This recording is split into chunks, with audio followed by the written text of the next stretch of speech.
Can we start with Group A? Who is presenting on behalf of Group A? Yes.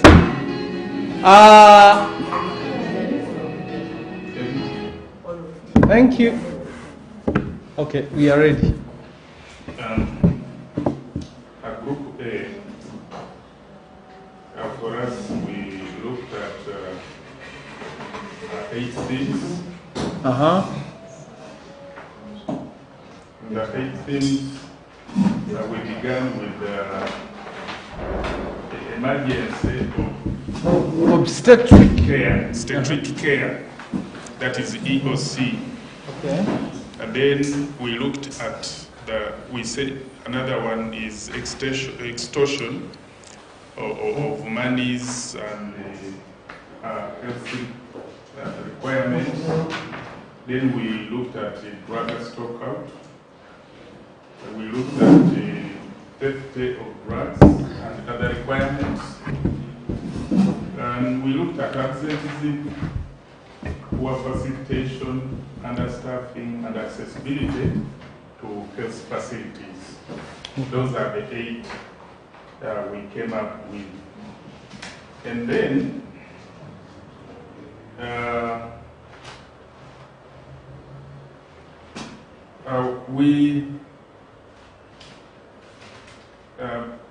the emergency of obstetric care, we say this reduces, it reduces on problems when mothers are giving birth.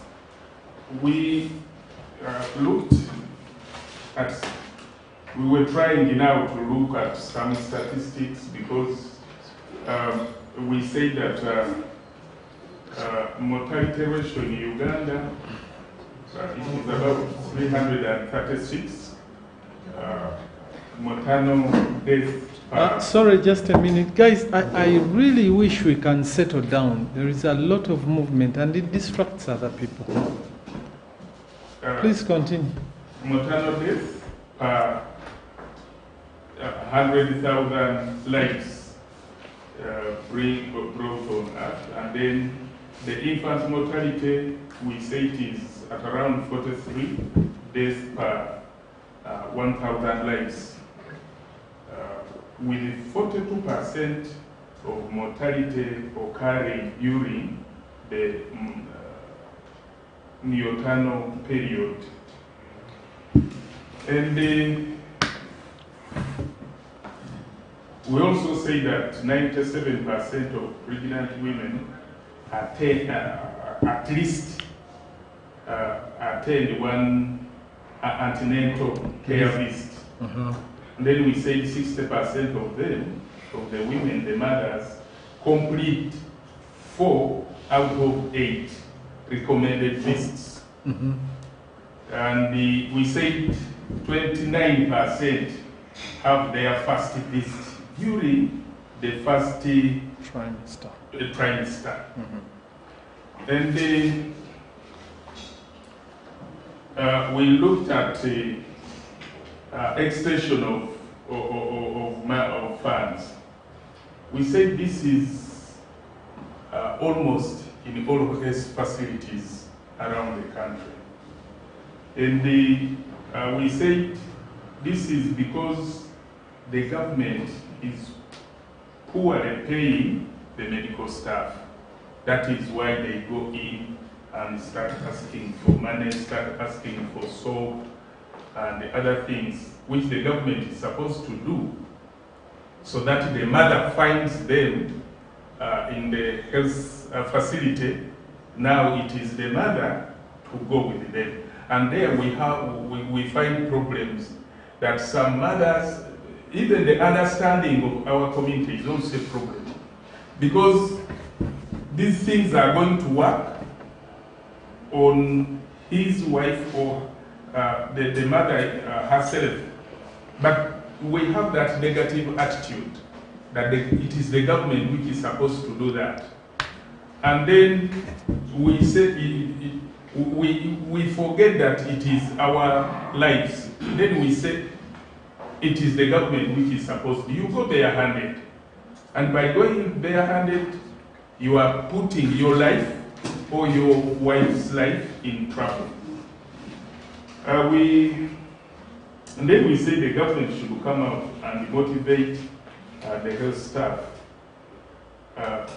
Because we thought if the government motivates the health staff, then I think it will reduce for the extortion of monies and other things from the mothers.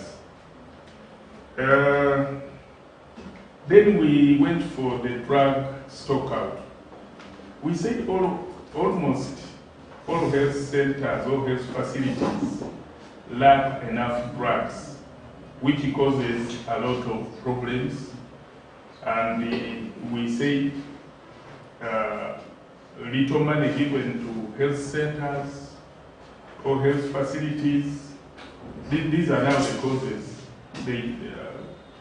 The causes of drug stockout, theft of drugs, and then we also looked at the high population, because now the stocks being given to our health facilities, they depend on the only setting of our health facilities. By the time they constructed those health facilities, the population was very low. Now the population has grown, but the stocks they get, and even the health staff which is deployed there, they depend to their only statistics. So it also, and then we looked at delay in delivering drugs to. That delay also causes, because when you visit a health facility, when you go there, you expect to get treatment. But when you reach there, and you are, at times I hear people complaining that the only thing you go to get in a government facility is you go and they write up, go and buy this and this and this. So that is why the biggest number they decided to go to private clinics. Those ones who have some money, and those ones who don't have will stay back at home. You say, after all, I'm wasting my time to walk there. I will get nothing from there. And the small money that I have, instead of using that money in transport, I rather go and buy, that is now self-medication. You go and buy to a certain clinic, you that get, and then that person prescribes for you, which is dangerous to our lives, because you don't even trust the person who is prescribing this medicine for you. And then we say the effects of drug stockout, it is extortion of money from now the mothers, the patients, and then we say it also causes death. Because when you go to a health center, like me, I have an example. There is a disabled young man who came to where I come from, where I work from, my working station. He wanted to, he was sick, very sick. He was vomiting blood, urinating blood. Then I advised him to go to the district hospital. When he went there, they wanted to diagnose what is causing that. So he was told to go across to a private clinic. for, how do we call it? Examination. Yeah? Examination. For the examination, but he didn't have money. It is just a neighbor who helped him even to transport him to where I was. Then he called me, he said, these people have failed to work on me because they've told me to go across, but I don't have money. They are talking about 30,000 that I go and pay 30,000 there and bring back the results. But for me, I don't have the money. So what I've decided is to go back home and wait for whatever comes. So he was taken back home. Now, he came to a district hospital. He didn't get service. Now, what do you expect? Where do you expect that person again to get what?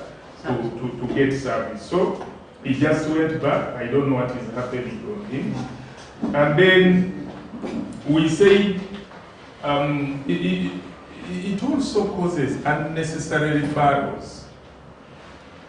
This issue would have been done, would have been worked upon here, but now they don't have the equipment to use, so they refer the patient to another, maybe to hospital or health center hoping that when that person reaches there, is going to get better to get the service. But at times when that person reaches there, he may get part of the treatment and is advised to go and buy. They wait for him, they wait for you, and then you are advised to go and buy. And if we were to contextualize this in respect to maternity care, would the same still apply?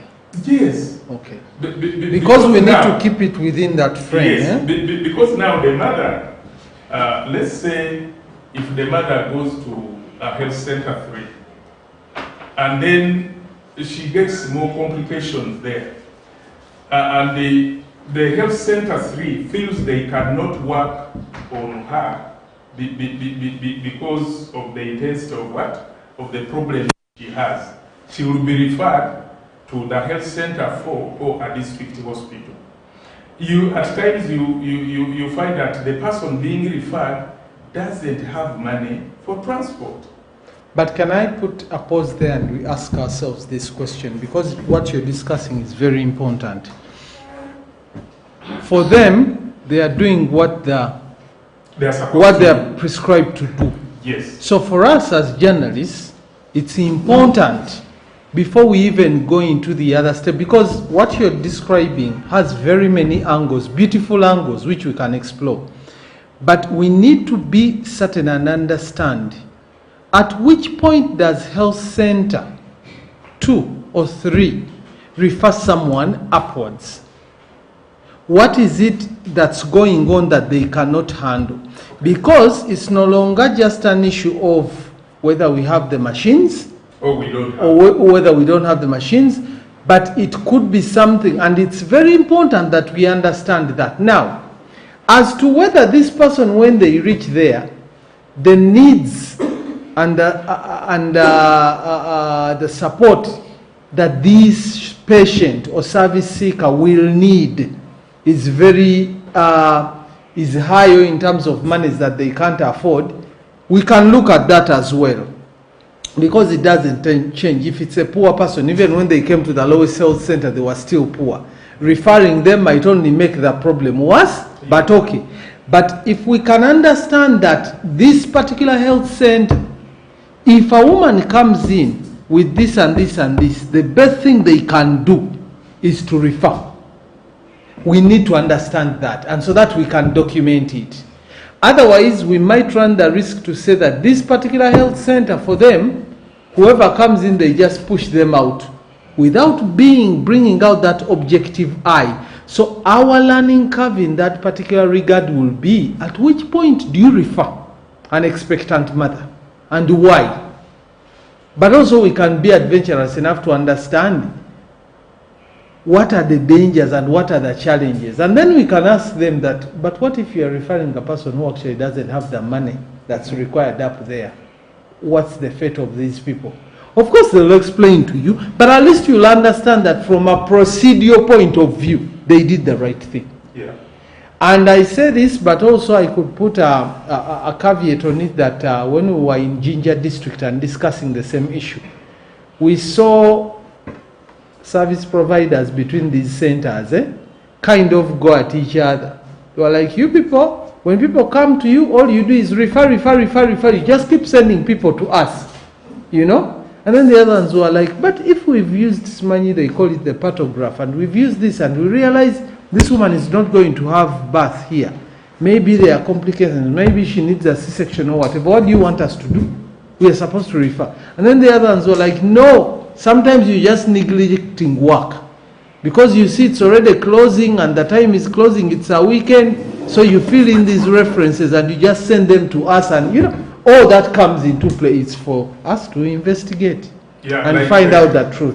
But I just wanted to make that key clarity, and please continue. When you go to Kamuli, I don't know, by the time you went to Rubaga hospital, whether the population you found there, when you compare the two now, mothers are running out of Rubaga. Why? Just because for some of us who don't know, even in Kamuli there is a Rubaga. Yes. So he's not referring to the one in Rubaga. We call it Kamuli Mission Hospital. Exactly. Kamuli Mission Hospital. Mothers are running out because when 10 people, 7 of them will go through cessation. Caesarean. Caesarean there. Okay. Now, the community is asking itself, why is it that every mother goes for caesarean? Is it? Caesarean. Caesarean. Or you just say C-section. Yes, C-section. Why? Okay. So now the community is now concerned. Is it that they want to make good money or what? Because the C-section you pay for it. The numbers have reduced. Okay. So that is what because we need to find out. Exactly. We need to investigate and find out why. And then we said also that there is delayed treatment when you go, you are sick, or the mother is taken to either health center 3 when she's due, and the health facility doesn't have enough equipment to use, then they might refer this mother. Maybe they can give her maybe like first aid, and then they refer her. But by the time you move from his facility X to Z in that distance, you never know what might happen. And then we said one of the effects now the mothers will start shunning away from that one, from that facility. That if you go there, you will not find and you will not be given enough treatment. They don't care about patients because for them they will think that these midwives, they just don't care about them, not knowing that the government is not doing enough to give them enough things to use. And then we say if the government can timely adequate and supply drugs to these facilities, maybe it can reduce on those problems. Okay. Yeah. And then we look at the theft of drugs This one we say it is because of the poor payment, poor motivation, so it pushes them there. Then, by the time the mother visits a health center, she finds the midwife has already problems on her head. She didn't get, she's thinking about how to get supper, how to get lunch. Then she will not concentrate on this mother. We also say that the poor supervision also leads us to, if the health, if supervision at the health center is not supervised, okay, then the people working in it will be sure that nobody is going to ask for this or this. How did you get it? How did you spend this? So they will divert these drugs to and then we said then we say the effects, patients will run away from that facility, and then when the patients run away, and then these medical staff who are supposed to wait for our mothers, they will also say, after all, even if I go there, the attendance is poor. So they will also do what? They present themselves. And then these mothers will now start looking for better facilities which can give them better health services. And by doing that, they will now move away from the health facilities which are near to them and going now walking long distances to go and look for better health services. So it will cause to walking of long distances, and the walking local distances means you have to put in money, more money, and then putting in more money means emptying your pocket. And then when you empty your pocket, it leads us to what? To poverty, and then what comes last is death.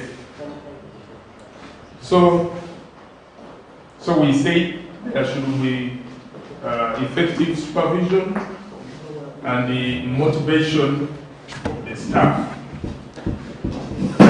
We need to wind up. Sorry? We need to wind up.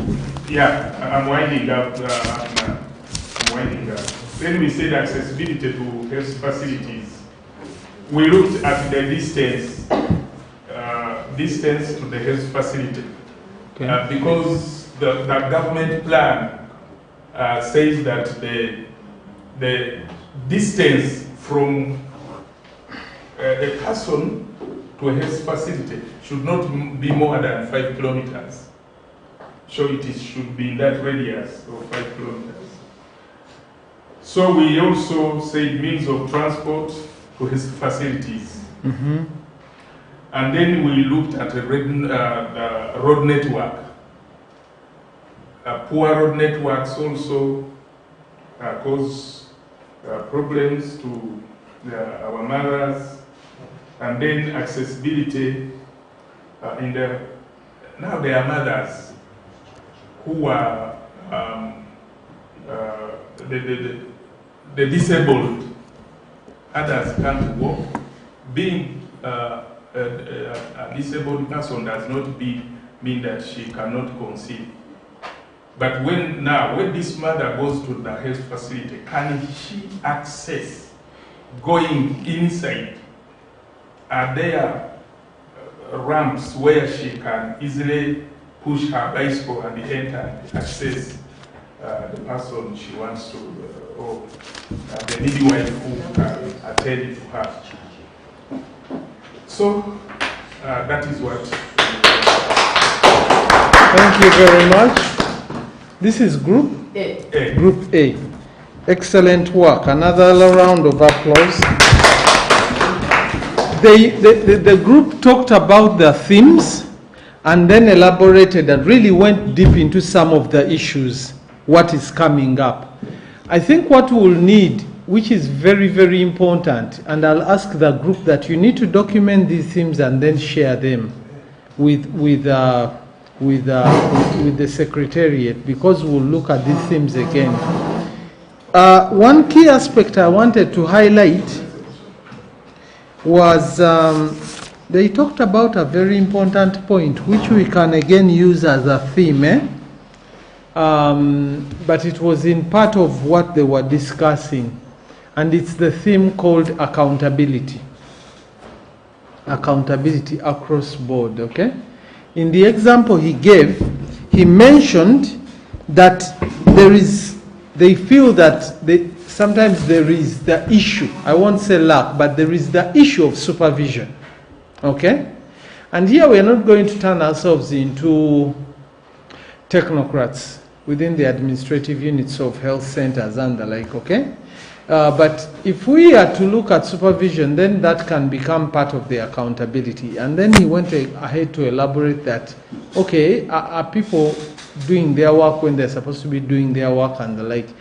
And I think as we talk about accountability, there are so many things we can look at, okay? Accountability in the sense that we want to talk about how we've analyzed as media reporters the needs that there are when it comes to respectful maternity care, where the mothers expect a service, and those providing it. Do they provide it on a timely basis? For example, you could take an interest to go to a health center and you ask yourself, if a mother went there for antenatal visit, what's the turnaround time? When you go to certain facilities, they'll even have like a timeline, and they say, unless a woman came in for an antenatal visit and they had a certain complication that we had to do further tests. For us, when a woman comes in for an antenatal visit, the maximum time they will spend here will be an hour. You get the point? But then you'll go to these hospitals, and a woman who has gone for antenatal tells you, for me when I go there, it's a day's journey. I go in the morning, at home they will see me in the evening. First of all, going takes long. It's a long journey. Then they reach there, and then they're in circles. Someone might sit there for the next 3 hours. They've not even seen anyone or talked to anyone. This is an exaggeration, but I'm just trying to paint a picture, okay?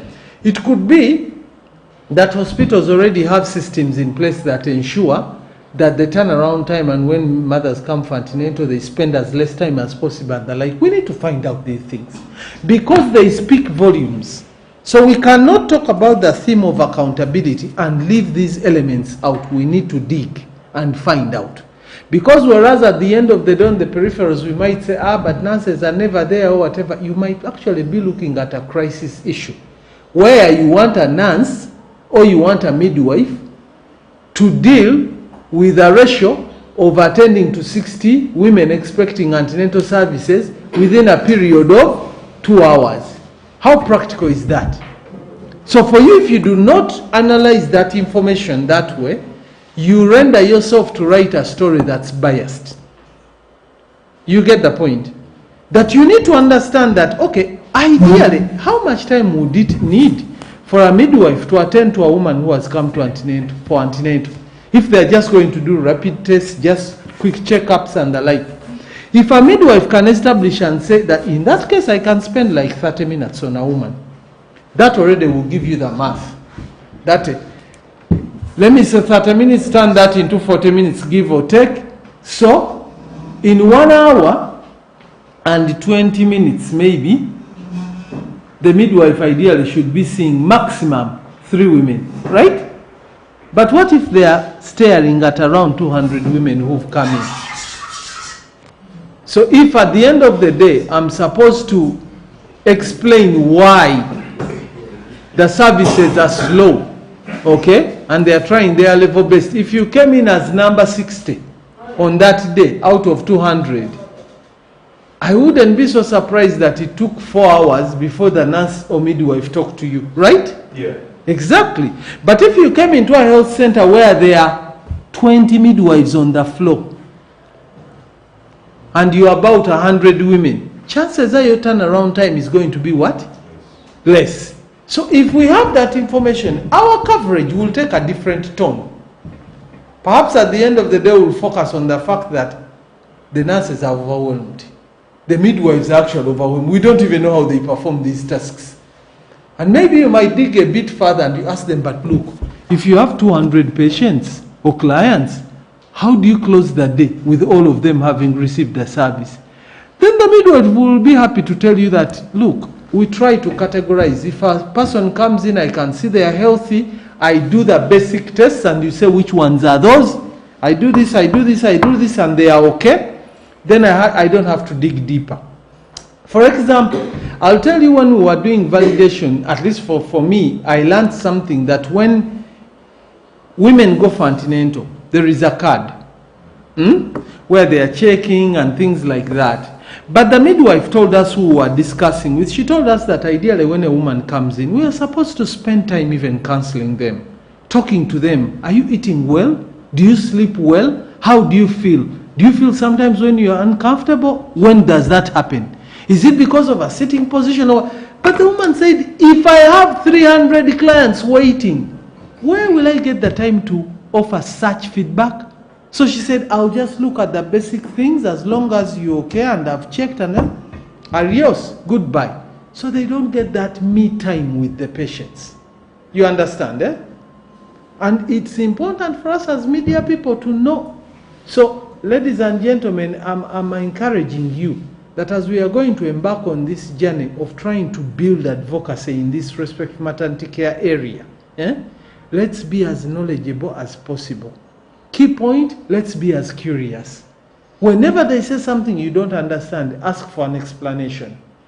You know, don't rush to go there the first time and you write a story. Maybe you might want to go to 3 centers, gather information before you say, let me put a story together. And by the way, when you're doing advocacy coverages, there is something that might appear strange to you guys, but for us, we do it. For us, we've gone as far as when I put a piece together and I write it, I can even send it to the people, like the midwives who contributed. Yes. Okay. So it could be that you even write a piece where you say, Ashraf, that midwife Nakalembe, I've already finished this copy and I'm going to run it, but I'm going to send it to you. Do you think you have during lunch, can you go through it? Because there's a critical point that I put in there, and I don't want you to be misunderstood, but I don't want you to think that I wrote something that's misrepresentative. Because sometimes you will realize that the pieces you write are actually giving strength to these midwives.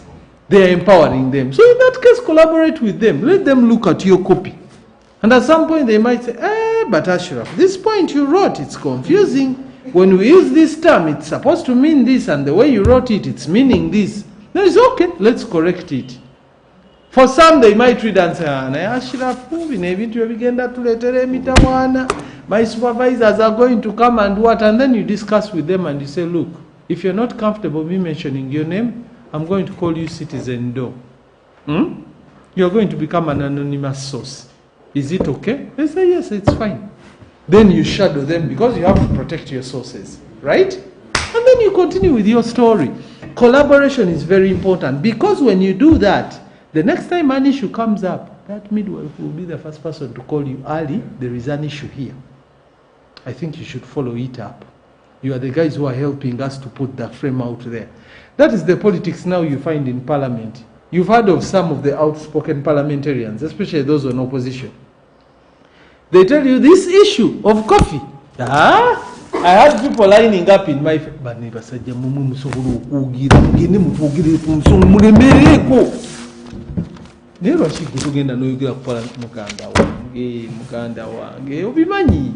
you know?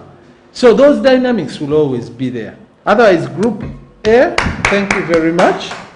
Please don't lose any of the points. We are going to collect them. Now, the other group, that had a lot of dynamic sparks. We are waiting. What's bugs? Discussions, very interesting stuff.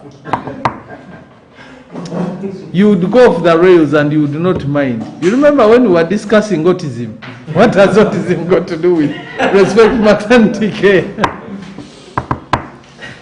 Okay, this is Group B. Thank you. Hi, everyone. Hello. So the first thing we listed are health financing. So our targets here, they're like, because we're listing the theme and we present the target people. Okay. Yeah. So the first thing was health financing, and the targets are head of health works. We have the financial department of the facility, then the DHOs, plus the financial teams. So, being the fact that it is concerning the health financing, we got one person who will elaborate more about it. So, Vincent will take the floor and tell us more. Okay. Thank you. In regards to that, one of the days of this week, I was speaking on the sidelines of an event. It was by the Minister of Health, the quality of care. Quality of care, yes. Yes. I happened to engage with one of the in-charges of Kawara Health Center for. And this lady. The lady. Yes. The lady told me, much as the facility was elevated from Health Center 3, it was elevated from Health Center 3 to 4 in 2018. These people are still working under the budget of Health Center 3. So I would think this is a more critical issue to note by maybe engaging the Minister of Health to come to establishment. Do they really release budget allocation of Health Center 3 to 4, or budgets are released in accordance to what the facility is, and they are swindled along the way? And we need to come to realization, how do they manage these in-charges to operate under this little budget? We can move to the next point. Okay, thank you, Vincent. Then the second thing was the end of mortality rate. So here we had to first give the reason. We had a reason why they are high, and also being the leading, and also Kampala being the leading of having such cases. So then we said, then we go to Moya, it's in North, and interview the DHO and ask him, and require from him or ask him why they don't have such cases high in this region, but in Kampala, for them being the fact that they are high, Okay. all that being common. Then our third theme was community respect and care for expectant mothers and after giving birth. So then here we listed the target end of the mortality rate. The DHO just also to explain to us. We also need the mothers who haven't given birth and those who haven't given birth, like wanting to know more about it. Okay. Still on that, our target was the VHT, the likes of the LSC ones. Then our fourth theme,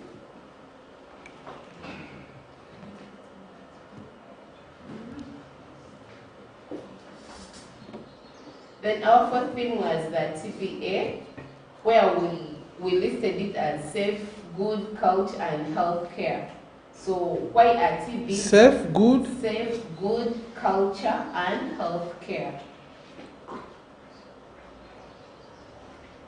So why are TBAs still significant in our society? Okay. Was that a conviction or it's a question? This one came in as a question. Okay. Then we discussed it and saw the targets, because I haven't listed the targets yet. Okay. Okay. Go ahead. We can also still discuss. No, please go ahead. I just wanted to understand whether that was a question, the way you are putting it. All right. Okay. Then the targets here are the TBAs, the DHOs, the mothers that still believe in them, because we still have mothers who still prioritize it. Then the community, the VHTs, plus the community leaders, those people supporting the TBAs. Okay. Small submission on us. Our major target on TBA, we have a belief that there are so many people who believe in them, especially in those villages, those communities. Actually, there are those who may tell you, I don't have time to go to the hospital. They are going to abuse me, they are going to do this and this and this. So we thought of how can we end up either promoting, supporting, or training those people, because there are those with even more, actually, who are more knowledgeable on issues of giving birth.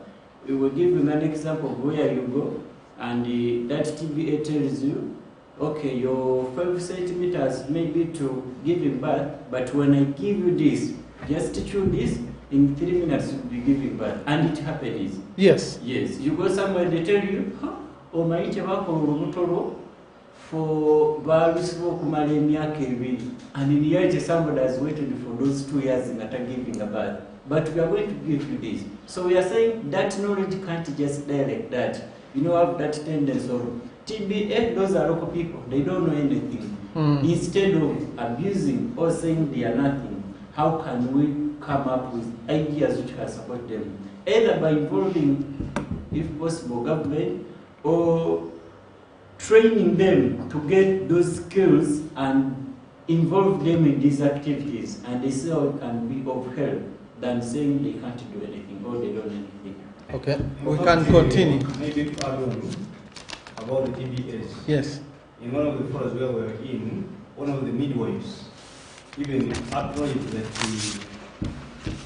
the current nurses are really ill-equipped, simply because they come off when they are really half-baked. Compared to those nurses who trained long time ago, and she even said an example that even the TBAs in the villages out there, they are even more knowledgeable, even compared to the nurses who are graduating just of recent. Yeah. So, against such a background, we have to bring these TBAs on board rather than condemning them. So that maybe we can equip them with the recent skills, how they can adapt maybe to the modern technology, something of the kind. Rather than maybe just condemning them. Okay. Please continue. Thank you. Then our fifth theme, it was health worker and expectant mother relationship. Okay. So here our target was the significance of the midwife in giving birth, the target to inform the policy makers, the community, the duties of the mother in giving birth, plus the role of fathers. Okay. Maybe Mr. Kalema can explain more on this.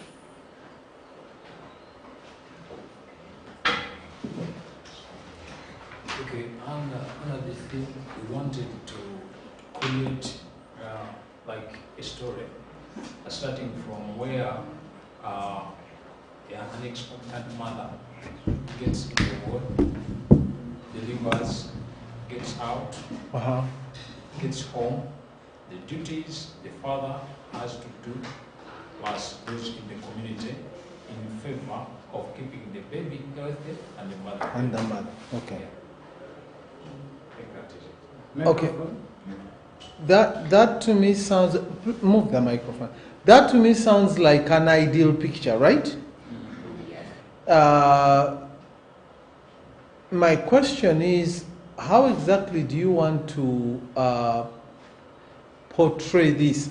Are you saying you're going to look for those examples that are ideal and they've worked, and so that you can show the dynamics and the different roles that these people have played? Because I'm looking for, if we are talking about respectful maternity care, you just demonstrated an ideal picture, which we don't see every day. So then my question would be, what do we get to see under this? Okay? For example, to me, when I heard whatever you explained was an ideal, and I'm asking myself, okay, if you go out now and you say, let's do something about this theme, what are you going to do? Okay. Or what are you going to explore? Yes. To me, okay, to us as we discussed as a group, was at this time decide on the field and give you a future story. Yes. And give you a future story. Mm-hmm. So, we either focus on a health worker or we focus on the expert mother. Okay. Yes. So, when you go to the field, they give you a future story. Okay. Yeah. So actually, intentionally, you're looking for that story which is a picture perfect. Yeah. And then you explore it that because of all these factors, this seems to be working. Yeah. Against a backdrop of where you know it's not working, where the abusive service providers, midwives, where they are husbands who don't care and they like to give us a good contrast. Okay, now I understand. The other idea is find out now what is happening right now. Uh-huh. They are suspending, they are trying to intimidate the striking nurses. Okay. So we find out that the majority of the people don't know what the nurses went through or go through as they are trying to deliver services. So this story is going to open up, discourse what the nurse, what they through, and even the expecting mother, what they through. So after that, then what are the roles of the community? Instead of coming and saying, hey, kakulike, there is also a specific role the community must play. Okay. Instead of naming the hospital, the facility. But now, among the roles, we want to make sure that the mama kit, do you have the mama kit? Or what's the role of the father? Instead of just driving the mother to the hospital and you resume back to your work, okay. Have you been there? If you have not been there, what was it? Why did you appear? So, like after then, we wind up creating the responsibilities of the community. Yes. The father. Okay. The mother. Okay. The nurse. Okay. And the mother who is carrying the baby. Okay. Yeah. That's very good. I want to give you a term that I hope you can actually write down, because later on you will find it very useful. In this project, when we were designing it, we coined a term called a partnership that works. That's the mode actually that we are trying to use. And even when we were making a justification that we want to start and initiate an innovation of where we can work effectively with the media, we said media is a partner. So this whole framework of a partnership that works is exactly what you are demonstrating. That the moment there is an event that there is going to be a newborn, there are different stakeholders and works at play. Yeah. And what entirely that means is if everyone plays their role and everyone is supported to play their role, we are going to see a thriving mother and a newborn. So that is the picture perfect ideal. But until that happens, a lot of things can go wrong. That's what you're saying. That's why I was looking for your balancing skills. Yeah. Okay? Because if you can demonstrate that, and the other thing I would say is that when you look at that feature that you're trying to talk about, yes, you can try to make it one feature, but I can tell you it can also run to be very big, very fast. Yeah. So that the smart play could also be, if we wanted to do a feature series, to break it down, what would be these parts? That's what I see as a possibility. Now we are just giving each other feedback. Yeah. This actually sounds like one of the sessions that Sarah wants us always to do when we come together. That we can look at a theme, a very interesting theme, and we say, but how are we going to execute this? So in terms of collaboration, by the way, this could be one of those themes where someone is working on the same theme in Kamuli, another one is in Iganga. You're all tracking stories of a picture ideal. And they converge, and you hear what Kamuli is saying, what Masindi is saying, what the other areas are saying. But let's finish with the themes first. I have some questions on some things you said earlier, but I'll wait for you to finish. Alright. Okay. Then finally, the last thing, it is addressing respectful maternity care among differently enabled mothers. Differently. Differently. Okay. Differently Enabled mothers. Differently abled mothers. Enabled mothers. Okay. So here Vincent can elaborate as more of that. Maybe to shed more light on this, under several circumstances, we've seen policymakers and government itself coming up with initiatives of promoting inclusive education and then communication. The policymakers have went ahead to even direct UCC to issue guidelines of communication where we have the signage language on news bulletins, but they are forgetting about the key issue of saving life, of having signage language or signage interpreters at these health facilities, so that they can help these differently abled people that have this problem of maybe they are dumb or they cannot see, they can't hear. To access services. And then you find that for government facilities they have tried, but when you look at private for-profit hospitals, the only alternative they have for ladders are lifts. But you find that they are lame people that cannot even afford to use lifts. They need the ramps. Yes. Okay. But they are not in place. So we need to hold these people accountable, maybe to wake up and not only prioritize communication and inclusive education, but also help. You said private, not for profit. Are you saying that government hospitals now all have ramps? Not all. Okay. I say they are trying. Oh, they are trying, yes? Okay. And these are beautiful colors that we need to bring out. Where someone has done something, we really give them the credit. Yeah. Because I also know private, not-for-profit hospitals. Actually, according to me, those ones that I have, if you look at all their buildings, including old ones, go to Namirembe Hospital, Rubaga, I was in Nagalama. Which other one did I see last? Nsambia. They all have ramps. Actually, one of he's a brother to someone I go with to the same church. We sing in the same choir. He's now the executive director of Nsambia. He was in Rubaga, Dr. I forget the name. Sechitoleko or something. But he's now the new boss for Nsambia. When he went there, in 2 weeks' time, he was just in his office, and I think he observed, you know, when you go back in the, how many of us have visited St. Francis in Zambia? Do you know that restrictive gate when you go and you're late and those askaris just want to even beat you? When you're going to the wards or the theaters, that back gate, very, very strict. They even ask for national IDs to go through. When you go through that gate, there is a very long pathway. It goes all the way down to the theater.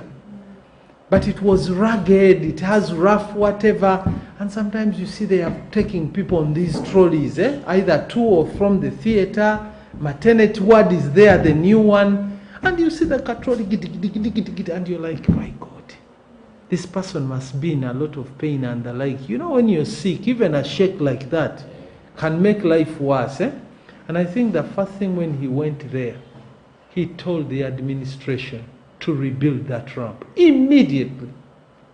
In 3 weeks, that thing was brand new. You know, demonstration of a leader. But ramps are very important. You're absolutely right. So, going back to the themes, first of all, thank you much. Thank you very much, Group B. Very excellent work. I like the idea of addressing RMC among differently abled mothers. They also talked about it. Group A. They also talked about the disabled people. Here, ladies and gentlemen, we have to catch up with the terminologies, the right words to use. You remember in our discussion, we even mentioned things like kasiru. And some people are like, but that's how I've always known them, and you know, and it's right, but as media people who are sensitive, we cannot use such words You cannot say the deaf and the dumb. That's why this new coin term, differently abled, has now come on. When you come to our world of NGOs and development work, there are terminologies, and you'll have to pick on them very fast, but it's because people are always fighting to take away stigma and all these things, and they are quite very, very important. So we need to kind of pick up on that very quickly. But this group worked on a very interesting issue that I want to fall back on, and it talked about TBAs. And this group was so convinced that TBAs, according to the way you framed your theme, we are going to advocate. These people are very, very important. If need be, actually at some point you sounded like policymakers, or the ones who are going to institute them. Do you know that by law, TBAs were outlawed? You all know that, eh? It's illegal for a TBA to offer service to an expectant mother in Uganda right now. And there are good reasons why. Okay? There is no one who is going to dispute that TBAs are not experienced people. They have a lot of experience. You will find women who are going to give you testimonies that for me, I went to that woman. You've heard of this story. That woman gave me something. But let me tell you something. When you go to hospitals, big hospitals, most of the women who want to have natural birth, they will get those concoctions. They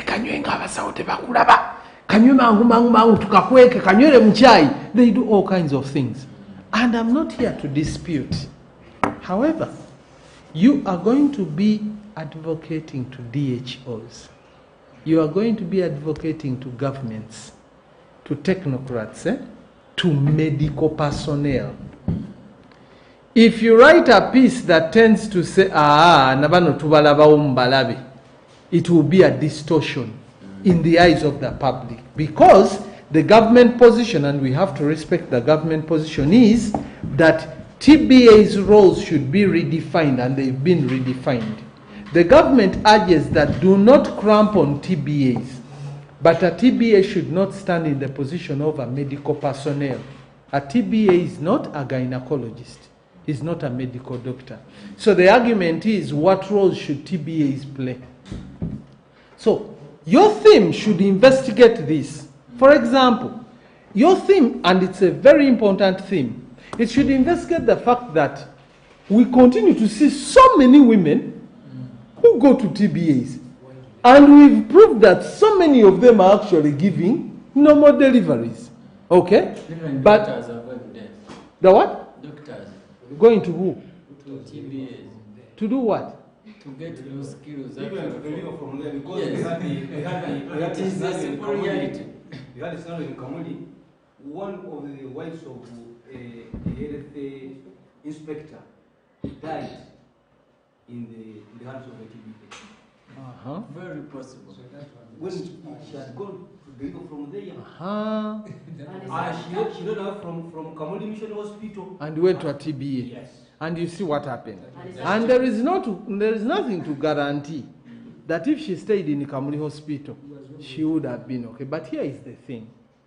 When you're in a hospital, and I'm not here to advocate for doctors, just please understand me. When you're in a hospital and there is a complication, doctors can explain that complication. Even a TBA sometimes can. Because these people have a lot of experience. And knowledge. And knowledge. But that is not in any way to justify what the position that has been agreed on, including WHO that sets global health standards. TBAs should be playing a different role. By the way, TBAs are not only common in Uganda, world over. Okay? Exactly. Yes, sir. I think on that issue, I would just like, because even when I went to US, my fellowship was based on, I was opposing the law. I was saying we should be first in, not first out. But I hear you, right, when you say that we cannot divert from the law, especially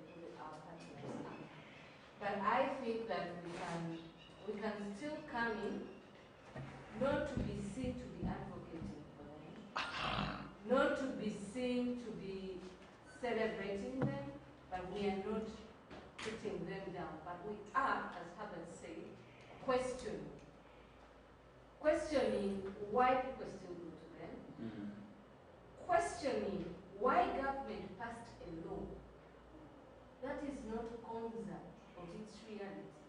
Without, ever since they passed that law, what is it they have done to bridge the gaps that render TBAs, and like for me, I don't even want to call them traditional birth attendants because they are giving, they are birthing in America, birth mothers. In America, they call them duras, others call them different names, but they are celebrated. And there are countries that have gone ahead to train them, for instance. Of course, what level of training?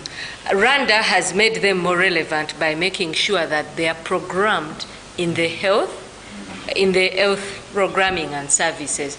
I think in Kasese, there's a hospital where when they are stuck, they call these people to help them, work with them, but then they are under supervision of the professional gynecologists and things like that. So I know that in Zambia, they tried to phase them out. When they phased them out, people died. People died. Why? Because access to hospital, mothers were still going and delivering with them, and the mothers, the traditional birth attendants were hiding. So snakes were biting mothers who were running to go. And the president came back and said, traditional birth attendants, come back. The reason why in Uganda we haven't got that, and probably you don't know that they've been phased out, is because our president navigates very well. He knows where the money is coming from. He knows the relevance of these people, and he knows that they don't have the capacity. So he says, phased out, but don't clamp on them. Do you understand? So they look the other side, because let me tell you, if you go and arrest a mother and a mother was coming, first of all, even the village themselves will come. Half the women or half the people, particularly people who are security officers, they've been delivered by the aid of traditional birth attendants. Yes, so all those things are happening. But where I think we need to play safe is also going forward. How many people 10 years from now, or even 5, or even now, have the knowledge those TBAs have? Because it's not been passed on. There has been no infrastructure to allow that to be passed on. And so traditional birth attendants may not be relevant in the next 20 years. Or if they are going to be relevant, the little information and knowledge they have, how are they passing it on? How is government accommodating them and making their roles more inculcated in the mainstream? And those are the questions. Where are the infrastructures? How have we dealt with the gaps of, because if in Kalangala, the next health facility is going to take someone maybe 12 hours to wait for HDAD, that comes the following day, that takes 3 hours on water, that does over 80 kilometers. So when will a mother deliver? It means that government still has to put infrastructure. So I think it's questioning the law, not like was it wrong, but how has it dealt with the gaps, what is working, and also studying the status quo and the current circumstances, what is happening now that these people are not allowed to work, allowed to deliver. And also, is there pressure, or are there also where there are benefits or gains? Let's talk about them. More women are going to hospital. If they are, that is something good. So we look at it from that perspective. Of course, as Native and Native Voices, it's just that I'm on this project. I would be conscious and careful to put down traditional birth attendants. Yeah. And here's the thing, again, we are not putting them down. For me, it's having those, this is one of those grounds that's extremely sensitive. Why do I say it's extremely sensitive? It's because the official parameters or grounds that we have is that TBAs have been taken out from the system, okay? But it doesn't hurt for us to investigate, and Sarah gave very good examples, and this is where data mining and research can be very important. If we can do some research, if you guys are going to do work on this theme, maybe you can tell Sarah, Sarah, can Native help us and give us some comparative, what do you call it, research on other countries that have integrated TBAs? What exactly? Because then you're going to write a piece that is, let's say, conscious in that way. That it's just saying, guys, according to us, from the issues that we are seeing around respect for maternity care, the needs that are there, and our meager resources, human resources in terms of midwives and nurses, and you people take an experienced lot of people who would have helped you in a lot of things and you just put them out. To us, it doesn't add up. You just question. You write up pieces and you come up with a body of work around TBAs, but you're saying, to us, it doesn't make a lot of sense. Or, why is it that TBA's refined roles have not helped? Okay? What are those roles? You need to understand what roles they play. And from our investigation, for example, if you went in Kamuli or Iganga or wherever, and you managed to access like 4 or 5 TBAs, ask these TBAs that, how well do you collaborate with hospitals? What exactly do you do? Do you refer your clients there? Do you work with the medical professionals there? Because what Sarah said, if there could be an, you use the word integration. That, for example, a TBA is supposed to support on top of what the doctor is doing. A TBA should be the first contact person maybe for the next 3 to 6 weeks. And at that point, the TBA should encourage the woman to go for this and that. Because yes, the experience is there and they have it. And they have the medications and what, okay? But here is the thing. Modern medicine requires a lot of diagnosis. They don't do that. They don't have those modern equipments and what. But they diagnose. A TBA will tell you something about an expectant mother, and it's 101% correct, based on experience. This is like a case of an orthopedic. You all know orthopedics? Doctors for bones. This man is interested in science, so don't get shocked when he ends up into the medical field. So, an orthopedic deals with bones, the entire skeletal system. You broke your bone, this one is compound, simple fracture, let's do this and the other, okay?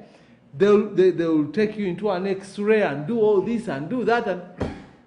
But I always have a lot of friends with all kinds of stories. I have a friend recently who, after working in Gulu, he was going to his hotel and he stepped into a ditch. He didn't see it accidentally. And he fell in the ditch. By the time he got out, he really had fractured his leg. And he had a problem with the kneecap. So when he came back to Kampala, he went for like 1, 2, 3, 4, 5 consultations. And they were all consistent. They told him, this one, we have to operate you. We have to cut you. And it's a complicated procedure because your kneecap was really twisted and then you have multiple fractures and your ligaments are this and that. You have torn ligaments. It was really scary. But there were other people talking in his ears and no. Don't allow a knife on your leg. Tuina abayunzi. We have this one, we have that one, we have the other one, we have. At one point in trying to manage the situation, he even went to South Africa for consultation. And when he reached there, they also told him, you need to be operated. But he was listening to this close friend of his who was so consistent telling him, do not go for an operation. You might get an impairment that's permanent. And he told the wife, before I do this, let me first go back to Kampala. And they took him to this guy, Omuyunzi. Yeah.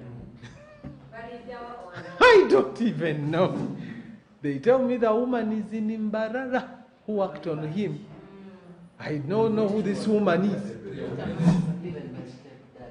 You see, we already have subjects here who know the woman. Me, I'm telling the story. I don't even know the woman, how she looks. This woman worked on the guy, and then I think the pain was extreme. At some point, he even considered going for the operation. But they had to drive back to Mbarara. And he continued with the therapy. After working on the guy for about, I think, 9 weeks, he was at home one day, and this woman called him, and he said, I've sent someone to you. This person is going to pray with you and whatever. Please, I know these prayer things you might not be a prayer, but believe.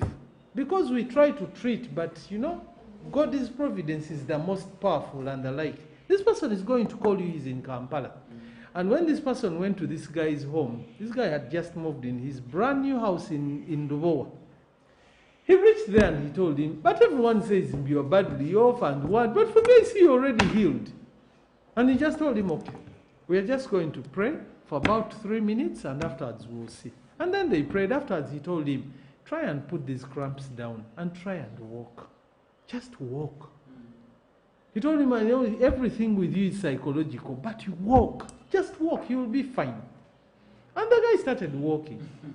He tried, it was a bit hard, but he tried. But once he saw he can try to walk without any pain, he continued doing that for 2 weeks.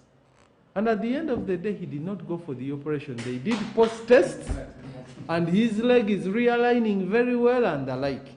Who are we to question people with those magic hands?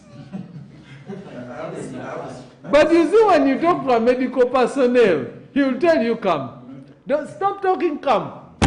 And he will put the x-rays on that thing, and he'll say, do you see what I mean? And this is what we need to do. I know he's putting up his hands, and I think this topic we are all passionate about it. Yeah. Because we have endless, we've seen cancer, we've seen liver, we have seen a number of other things. But I'm worried about time. Because I finished today, and I don't know if you want us to do marathon, and we just go and eat lunch and go home, or No. you want us to break. But I feel that we need I think what we need to do for the next 10 minutes, and I'm going to stop here, I'm just going to kind of give a direction. In terms of the themes that we've discussed, one last point about this group that was very important. You also raised the point about health financing, and then you talked about Kampala's mortality rates as very high compared to Noya, where they are 0. That was very interesting comparison. What I would encourage you is be curious and find out. Kampala has the best facilities, both government, non-for-profit, and whatever. Despite that, the rates are what? High. So that should be a point of curiosity for you. Why is this the case, okay? Because you'll find very interesting things that will support us. Now, the themes that we've all developed, what is going to be key, and we're not going to do that today. This information... No. Pardon? No, I'm saying we are not going to do that today. Actually, I was pushing for today. Is this going to be too much work? My fear is we will not get the same image. Maybe what Sarah will do, in a minute I'm ending this, and then Sarah can direct us on how we are going to finalize and then move on. Because at least I wanted us to have a good understanding of what are we doing, action planning. When we move here, what are we going to do? And when are we meeting next for our stop and pause, and what is going to be happening under, that's what I wanted us to focus on. But what I was saying is that for me, it's very important that we take all these, the themes which are going to be collected. That's very important, so that native can really assemble them, okay? We are also going to develop very simple tools that help you to navigate a theme, to interrogate the questions, okay? To always remind yourself of those key information points, so that one, whenever you take a topic, or under a theme, you try and say, where does it fall under this circular, these points? It's very, very important that we always relate to these. And you say, okay, for our theme today, the issue we are going to cover talks about this and this and this, because that always has to come out. and then we could be able to frame our stories and decide what we want to do. It's also very important for us to always think of who can we collaborate with. Some people are not here, but we can incorporate them and work with them. If you know a blogger who is a good friend, and he said, look, I'm working on this story and I'm collecting a lot of information, maybe you might want to use some of this information. Encourage them to also write.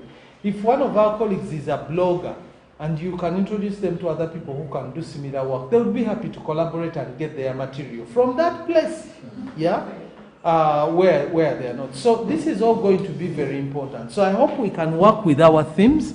And ladies and gentlemen, I'll end by encouraging you that, like Sarah said, this is almost like a pilot for us. But I promise you a lot of work that's going to come from this. This is a new mode of work, and we are the pioneers.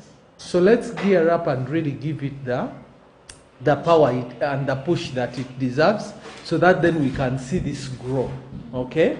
And usually when things grow and you see them taking shape, yeah, the people who are there are more knowledgeable to see and define and see where they want to go with all the efforts that we've built. I want to thank you very much for the effort and for the energy, and I'm really, really excited. Like I said, please, Christine, this is for you. Ensure that we all leave our contacts, all the contacts. Yes. Actually, one of the other things that we've not talked about, but I'm sure in our pause we'll talk about it, is the new media and how we should be using it. Some of us here have the what do you call them? These handles, the social media handles. Others we don't. And maybe it's high time we all got these handles. And some of our colleagues here will just help us to very quickly set up these. Okay? There are so many things that you can find, and you don't need to write a story per se, you just need to put it on Twitter. Yeah. Immediately. And then the other people will retweet it and the like, and it picks up. But if you don't have a Twitter handle, how are you going to do that? You just say, or you will send it to someone who you know has a Twitter handle, but it should have started from you, then he can boost it and the other person. Okay? All these things we need to do. Otherwise, thank you very much for the energy and for the participation. And now I'll hand over to Sarah to come in front and help us with the action planning, and then we can move forward. Thank you very much, Herbert. I just want to bring it back to you and Herbert. You want us to go for lunch quickly and come back for like 30 minutes? We finish. Okay. And Sarah, I don't know whether at this point we should first take that. Will we do that group photo at the very last? I think let's also do it in one go so that when people go out, so that's the last out. part after you're done. So I don't know, because I never even passed summer in school. And now I have to do this in like 30 minutes. It's even a lot because we are all hungry. So I don't know what we are going to do, but I'm starting from what are some of the things both groups identified. We've been working through the things. I can tell you some from Group B. He has the good summary for Group A. Group B, that's why I was saying we need to document these. Group B has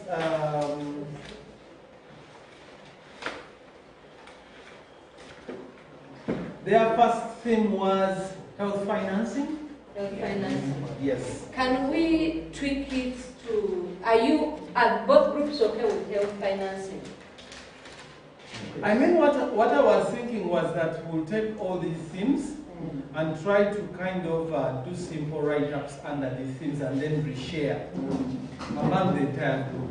So that we decide. Yeah, everything comes into one group. Yeah, because what I was thinking is we are coming out of here with an activity calendar. Okay. Where we said this week we do this, the other week we do that. Okay. But I also hear what you're suggesting. So the reason why I was starting from things that have come from both groups is that they both agree with that. And we can already align to that. We have not made the comparison or even matched. We just took the themes and we were discussing under the themes. Okay, so they have health financing as a theme. Then they have a theme that says ending of mortality rate. Okay? The next theme is community respect. for expectant mothers. Community being the point that it's a community can be defined in different parameters, whether it's service providers, whether it's community at the grassroots, leaders and the like. But the entire community respect for expectant mothers, what can we see? Then there was a topic about traditional birth attendants. Okay? Looking at their role, despite what we have that is already a status quo. Because the group's agreement was that they see that they continue to play a fundamental role. The fifth was health workers and expectant mothers' relationships. And here the central, at least explanation that the group gave was that they would really want to profile an ideal relationship that has worked, where they've seen that health workers and mothers are working in tandem, and the result has been that you get mothers who've given birth, they are healthy, and their children are healthy. And we said, okay, this can be a theme that can be shared across the districts, and then people track and they profile, and they come back with these stories. And then one of the other themes which was the one theme at least that both groups shared, was addressing respectful maternity care, that's RMC, among differently abled mothers. Okay. Thank you very much.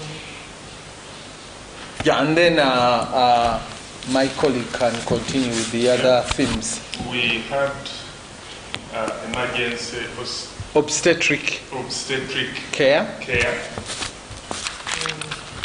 And then extortion of money, and then drug stock out, theft of drugs, and other health requirements, absenteeism of health staff, then poor facilitation Again, of health workers. of health workers. Okay. And then understaffing. Then accessibility to health centers or health facilities. The health facilities. Yeah. Okay. Yes. So, thank you very much. Thank you to both groups. Thank you very much. When I'm looking at both teams, these teams actually align to some of the things we bring here. And what I'm also hearing, I'm hearing these themes talking about different topics related to these things, right?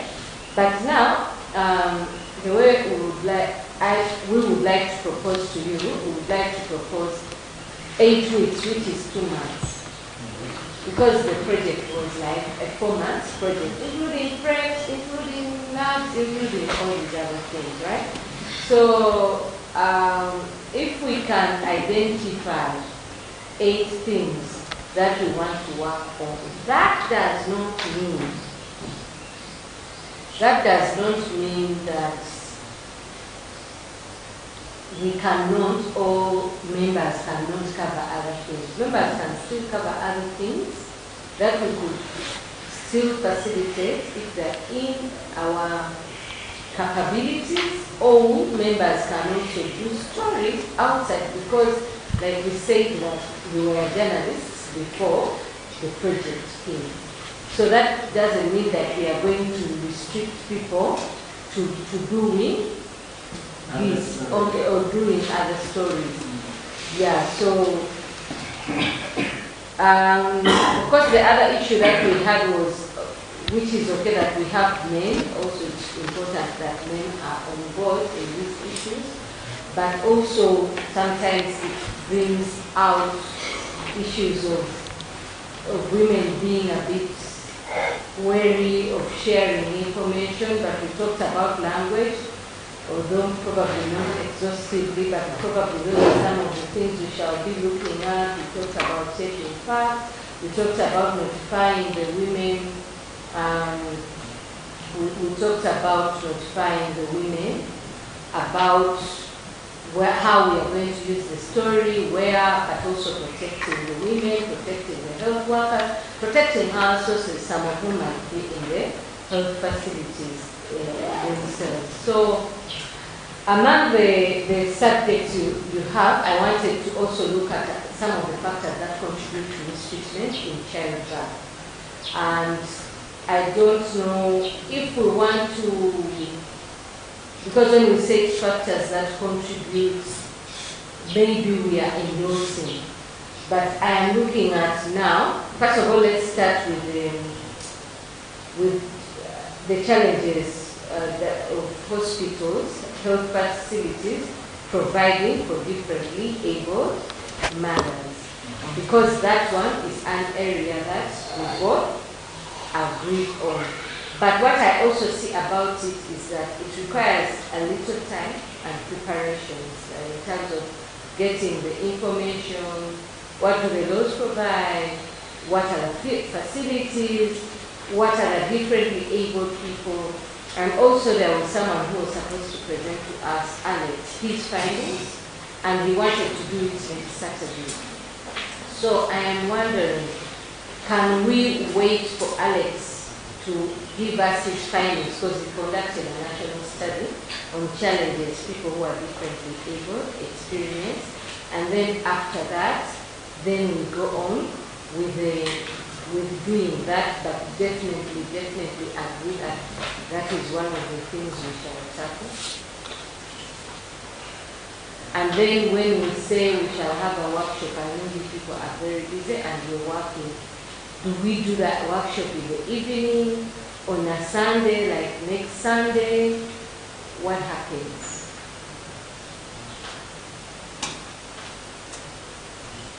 I think one is always easy, but if you decided that some of us have been having other programs, so it's a matter of where to head. So if you tell us, everybody to find a day that is going to be free, I think we are going to sleep. Yeah. Okay, so no, I don't expect free, but I expect time in terms of weekends are better or evenings are better, but not telling us specifically. Yeah, but Alex had said that he'd like to do this next Saturday because that's when we have planned facility. Can we do it Saturday morning?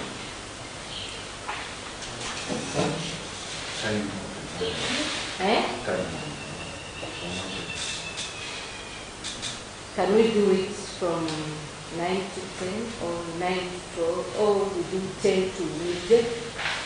Does that work? So next Saturday, 10 to midday, we will do that. That will not stop us from doing any other project that we want to do. As we go now. But maybe, I don't know, some of us might miss it, because for me on Saturday, from 6 to 7 to 9, I'm in the studio. Then again, immediately after that program, I go back in the studio up to midday. Then from midday, I'm free. Okay, I hear you, but it's also going to be difficult for us to make choices for one person. But I also hear him because he's here. How are your afternoons on Saturday? Are you okay doing this? Afternoon it is okay. No, but I'm also asking other people. No, because for me I'm also looking at the technical team, because sometimes on Saturday they are off. We decide that they are off. So if they come, they can work half day and go back. And also I'm looking at when are people focused. A lot of people on Saturdays want to go out and hang and do whatever. Hello, my proposal is it possible, and you said you may end up spending a whole day about that. What if it is on working days? Then what I will do, I could put out, probably Saturday, but I'll consult Alex. But what we are going to do, let us put that subject of the differently abled mothers, or differently abled mothers, let's put it like in the third week, if we are to do it as a story. But I had wanted us to start with it. Why? Because it's interesting. It wakes up people to the thing of, hey, you mean this is what happens, yeah? So let us put it on the third week. Third week of June. Now we are working for June. Eh? So in between, I'll look for a day where we are working there, where will give us 9 to probably 11, and we go do your thing. Or 8 to 10, then people can still go and do their thing. So what also is coming out is the TBAs. And for me, TBAs will be very interesting to do. Why? Because if we do them, we are waking people to the reality. But it's also not something to start with when we have just gone back, because you people have been awake. So can we do that in the second week? I'm looking at things that can make people, this program, stories, what? So we do TBAs. The different themes, now you know that we will be working on TBAs. So you guys can share with us what it is you want to tackle when it comes to TBAs. Are there people in your area working with TBAs? Is there a TBA people still use in spite of what the law says? Is there, you know, we cannot all talk about the same thing, but all things should align to respectful maternity care policy and things like that. So now that you know it's midwife, it's TBAs, you now come and talk to us. So the other thing that I had you talk about, and for me, I think we will do that, because we did a story like that. We were saying Kampala has the highest maternal mortality. But then, because that's something that, like when we were in the workshop, they said something like that. So when we came and we were doing research, we realized that Kampala had the highest mortality. But then, in that same workshop, they had told us that things like Iganga, they have similar problems because of the budgeting, right? So I think it is looking at, for some of you people, if it's a new city, is Masinda a new city or it's not? It's Iganga, Hoima is. Yeah, but are you covering Hoima? But we could look at cities, urban areas, and the provision of maternal services, while somebody in Kampala will look at. But it all will align to what you're trying to say of budget. Because maternal health care.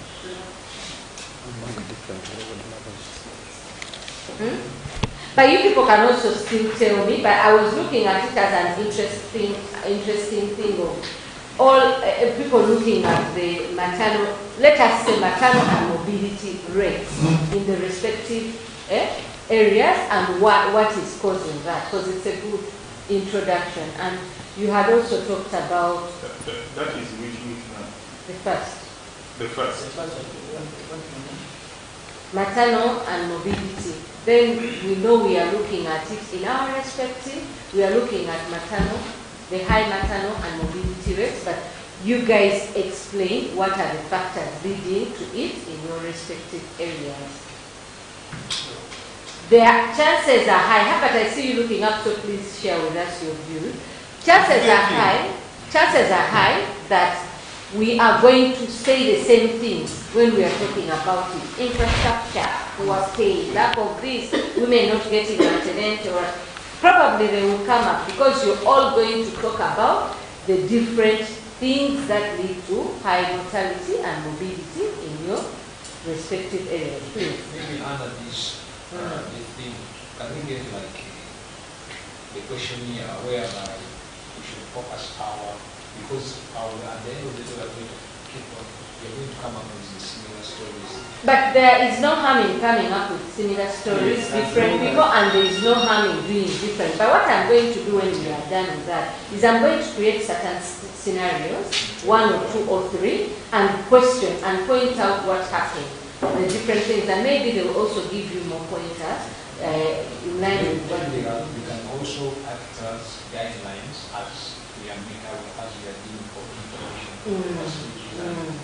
I hope they do, and I will also afterwards share. But I also hear you.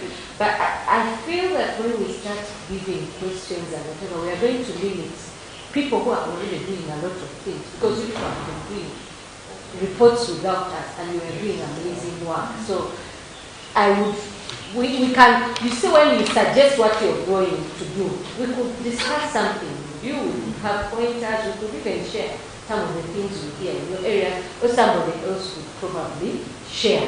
But that's why the different WhatsApp groups are good, because someone might say, me, I'm going to work on this, and probably someone either follows up, calls you, or we have a one-on-one discussion. Yes, Sarah. Yes, Sarah. When you saw me looking up, I was thinking that it's also very important that once the briefings that you direct now have been given, it will also be very important to look back at the presentation that Dr. Lukoda gave yesterday, and we revisit the issues in these districts, so that whatever thing we are talking about, we always see how we validate it or qualify it against the issues. Okay? And what Sarah was talking about, maternal mortality and morbidity, is a good overall theme to start with. But we always have to remind ourselves of what are we pushing for. We want to see respect for maternity care, and under respect for maternity care, these are the key issues that are coming from the districts. So those should be always up somewhere on our wall, so that people don't forget them, just like we see this circular, because the circular gives us the entitlements and the rights regarding respect for maternal care, provision of information, preserving women's dignity, safe, good and quality health care. All these, that when we talk, the moment we talk about a subject, when we are working through that subject, we have to come back to these issues. Yeah, that's what I wanted to. Thank you very much. I think we all relate to what I will summarize the presentation that Dr. Lukoda gave yesterday and get these key information bits and share them. That will be good. Yes. So you will have the broader and the summarized version. Yes. So now we have 1, 2, 3. Then one thing that has kept coming up, salaries, long hours, whatever. So why don't we say working conditions or service providers, health providers, or generally, but narrow it to the people who help with the birth attendants. You understand? So all medical workers in health facilities. But I want to narrow it to, you could help me coin it, to people who help mothers who are delivering. The working conditions. The working conditions of a maternal health service provider. Great. Yeah. So that is when they will say, the ones that we had of Kawara, that people come without anything. A person has been working 24 hours. And all these things. So others are going to cry of these numbers that are the overwhelming. High numbers, yes. So the different, but you see, it is what is happening in your area and how you see it and how you frame it, whereby we will all talk about that. And I want you to know that sometimes if you give us feedback, we can invite your DHO to be our host, our guest for that week. Or we can invite the respected, and we ask you to help us with contacts of people in your area you want to be online when we are streaming. Because this is what is going to happen. We facilitate you to do the stories and take them to your respective media houses. But we pick them up and we discuss them during that week when we are having the live stream. Because every week we are going to live stream and discuss, reviewing the week, RMC week. What did we do? What ran? Yes. So means we refer, we say in Masindi, this is what happened and whatever. But today the guest of honor is the Minister of Health or the DVC or the whatever. You understand? So it means that every week we are going to, and you guys can also guide us and say, this is what is happening in Uganda. And then we say, okay, can you give us the contact? Or can you invite, or can you give us the contact of so and so in Uganda? And probably we'll look for another person, the boss in health or whatever, to reinforce it. But it's us now to put that voice out. But it will be okay to have fixed a story that run in what? In either online or in the newspaper or in TV or on radio.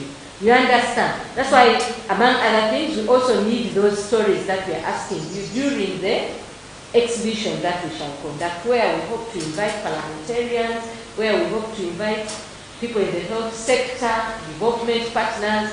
But at the same time, when you send the stories, it helps us compare. Now, what do we work on this week?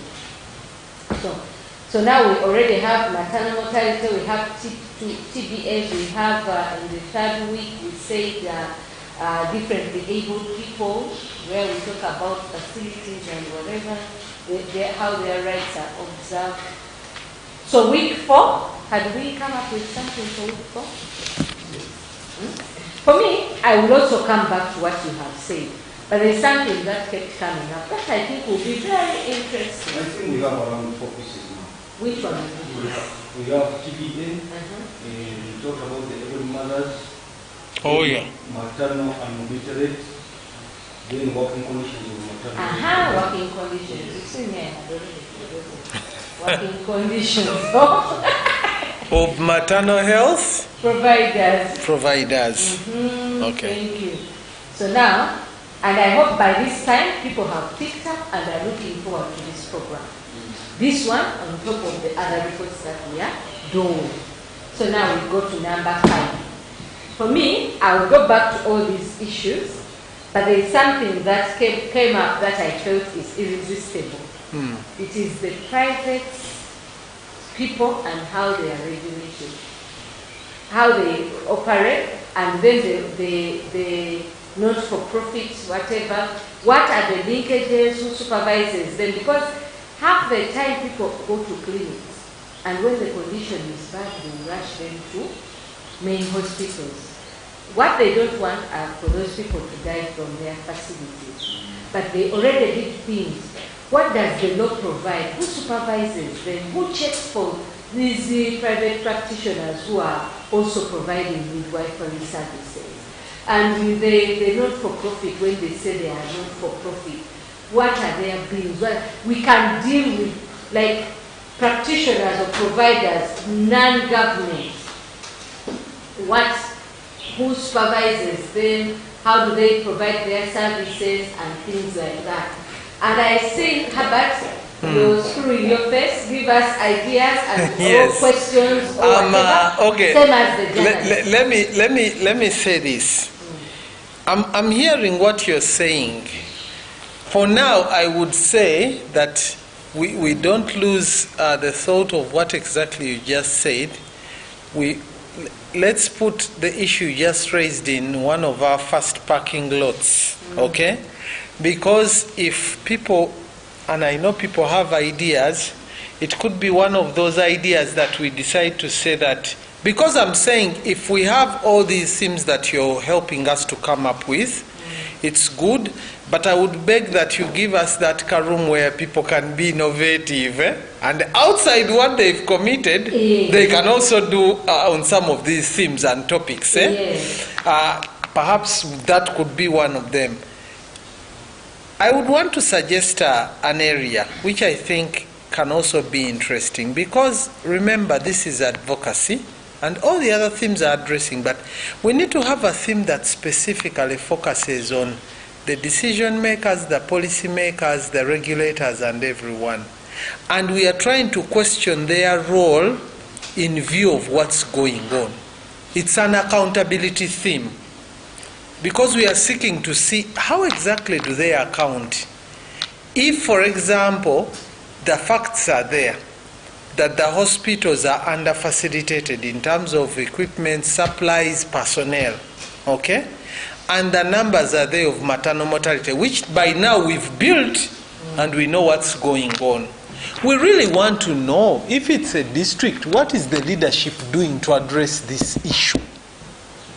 And are they looking inward for solutions that exist, or are they looking at the national level, because those are the people who also kind of support the mandate that they are following up? And when we talk about leaders, maybe the leadership here should be like a 360 degree of leadership to champion respect for maternity care. That's even the theme I would use, the 360 degree representation of leadership to champion respect for maternity care, RMC.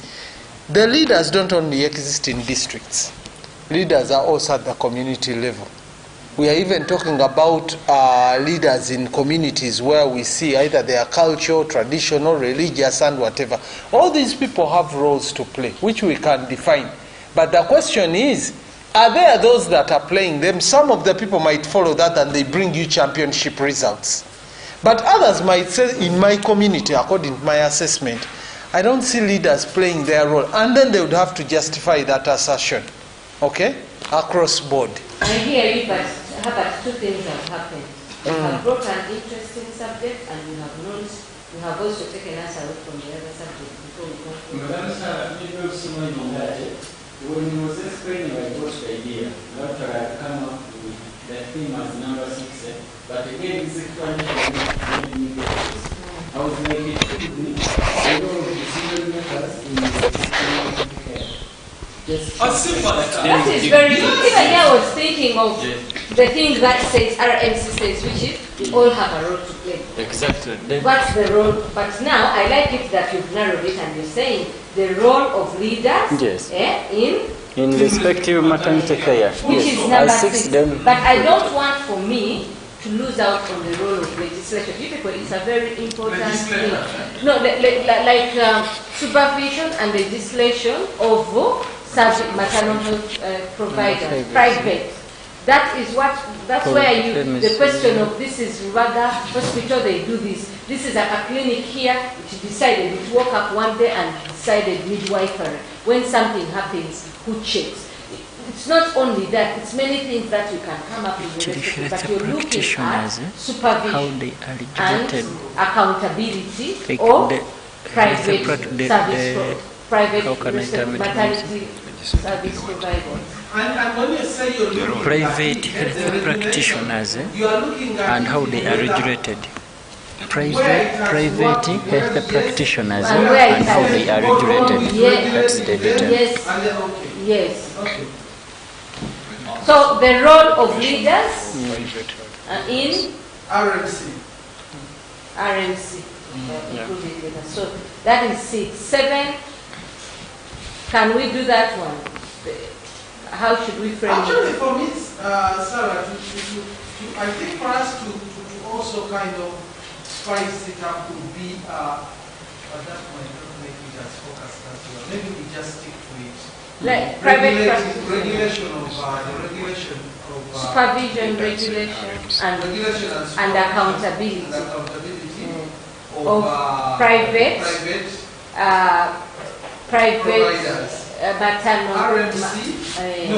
maternal health service providers. Madam Salam Rost, are we looking at 5 or another thing? 5 is finished. Oh no, this is 5. Yes, because we already have it. Okay, so it is what again? It is provision and control of what? Supervision. Is it monitoring? Supervision, regulation. I think it starts with regulation, supervision, and accountability. Regulation, supervision, and accountability. Or private maternal health service providers. Private maternal health service providers. Let me understand this. Is it a must that it should be framed the way you're saying it? Because for me, as we are talking, there is a way I'm summarizing them, and I feel like I'm going to do it like this. The way I understand it. You're all supposed to do it the way you want. Okay. She's trying to create things that are big enough for all of us, whatever sub-theme you want to create under it, you create. No, I'm saying but I would say, go ahead and say that same theme. Anyway, let me read mine and we just compare maybe. I'd written like private health practitioners and how they are regulated. Meaning meaning exactly what you're being, but I'm turning it in my own way. Do I understand it? Then we go in details to explain that. I would say that if you touch it that way, keep it, because now I know why you look at it that way. Already your head is working angles. So her theme is expansive enough for other people who will create things, subtopics, and they will all sit under. So we are creating hearts. Okay. Yes. Very fine. So one thing that we would have started with, but didn't, because we also don't want people to be so against the whatever.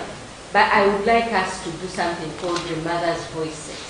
I don't know what you think about it, but their experiences, their whatever, the Mother's Voices. The ones who celebrate people who are good to them, the one who say, I'll never go to hospital, but the Mother's Voices, about their experiences, birthing, kuzaa.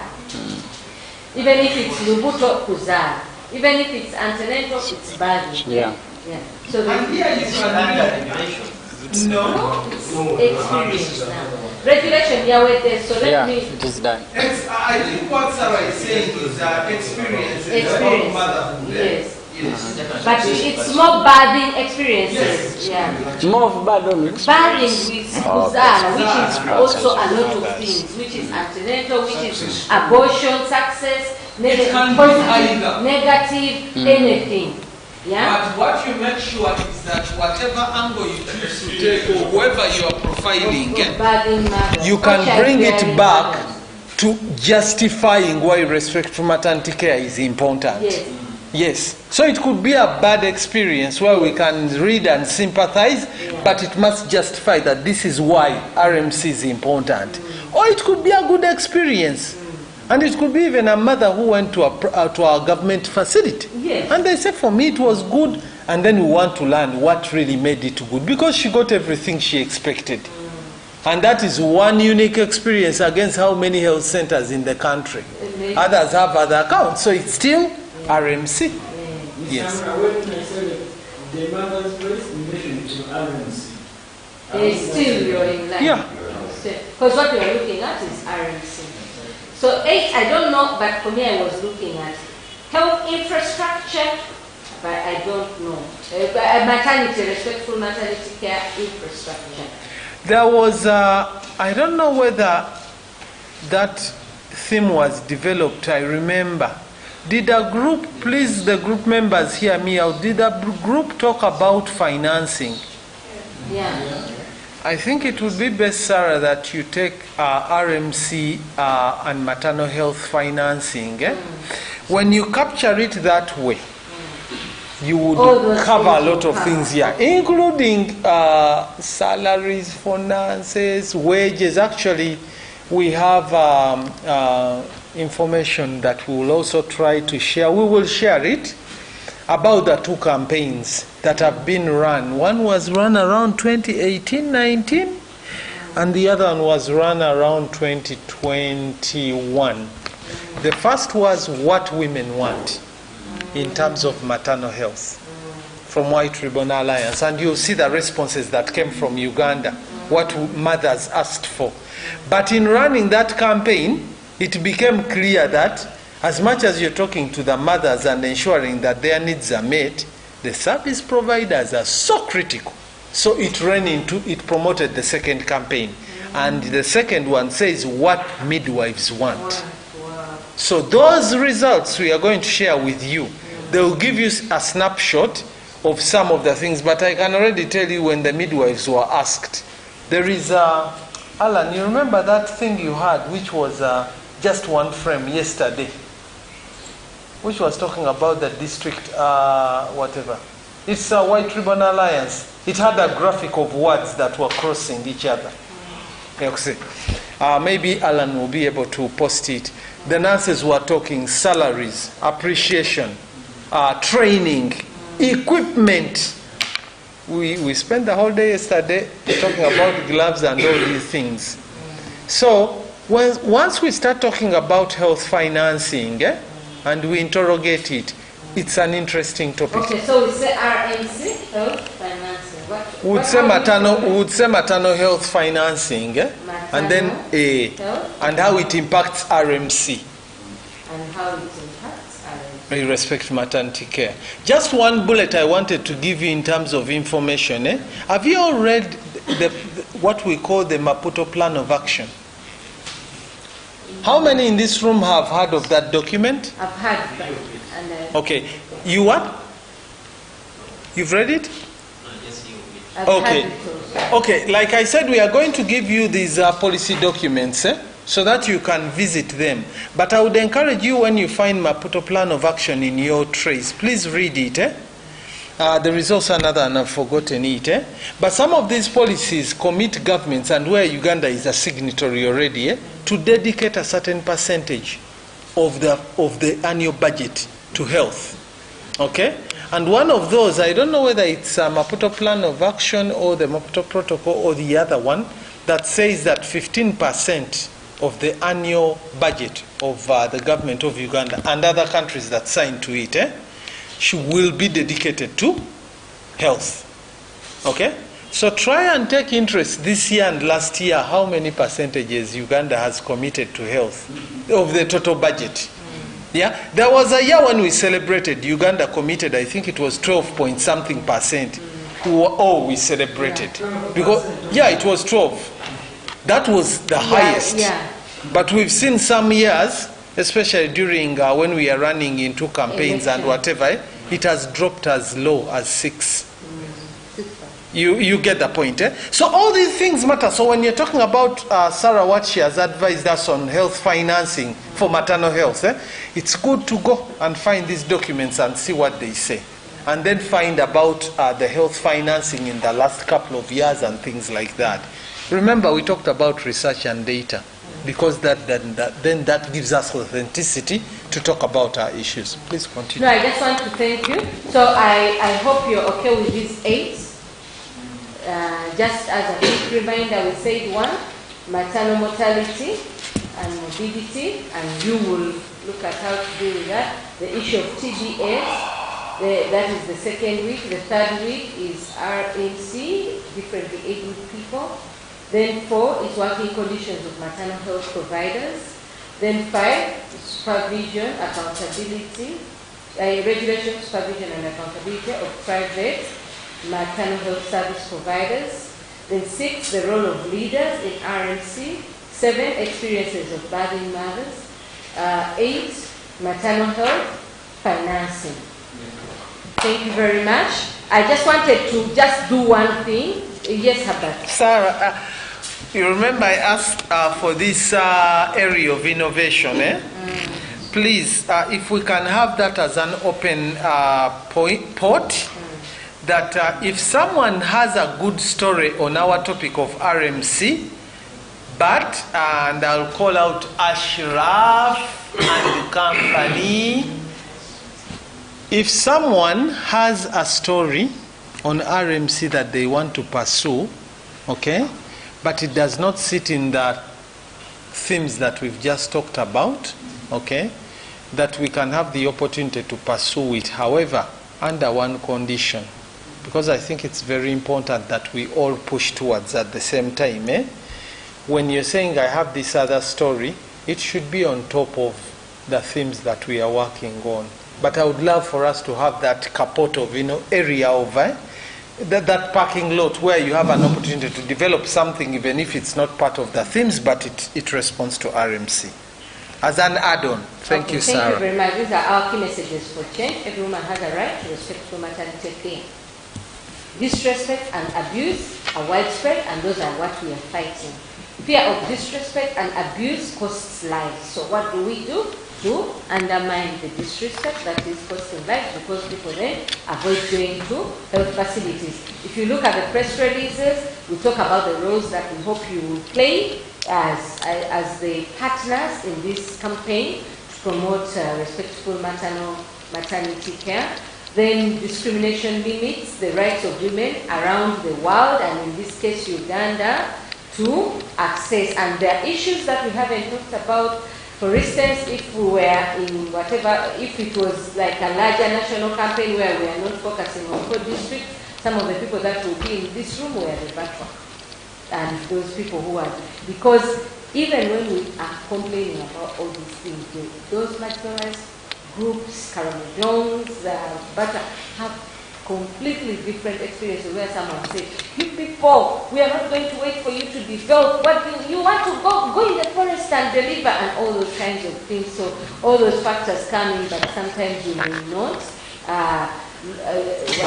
So we are looking at, can you identify disrespect and abuse in these 4 scenarios? And I want now to quickly take you, so the pointers and questions we were going to look at. So we are going to, for instance, I'm going to get like, there is this scenario. So a health worker tells a mother in labor that her baby is in distress and must be born quickly. The mother does not know about her right to informed consent. She is not aware of any benefits or entitlements that might exist to pay for her care. She is told she needs a painful and expensive procedure or her baby will die. When she asks what the other options are, the healthcare worker yells at her and says she is wasting time and needs to deliver immediately. The woman agrees to the procedures. What do you think happened there? You as people.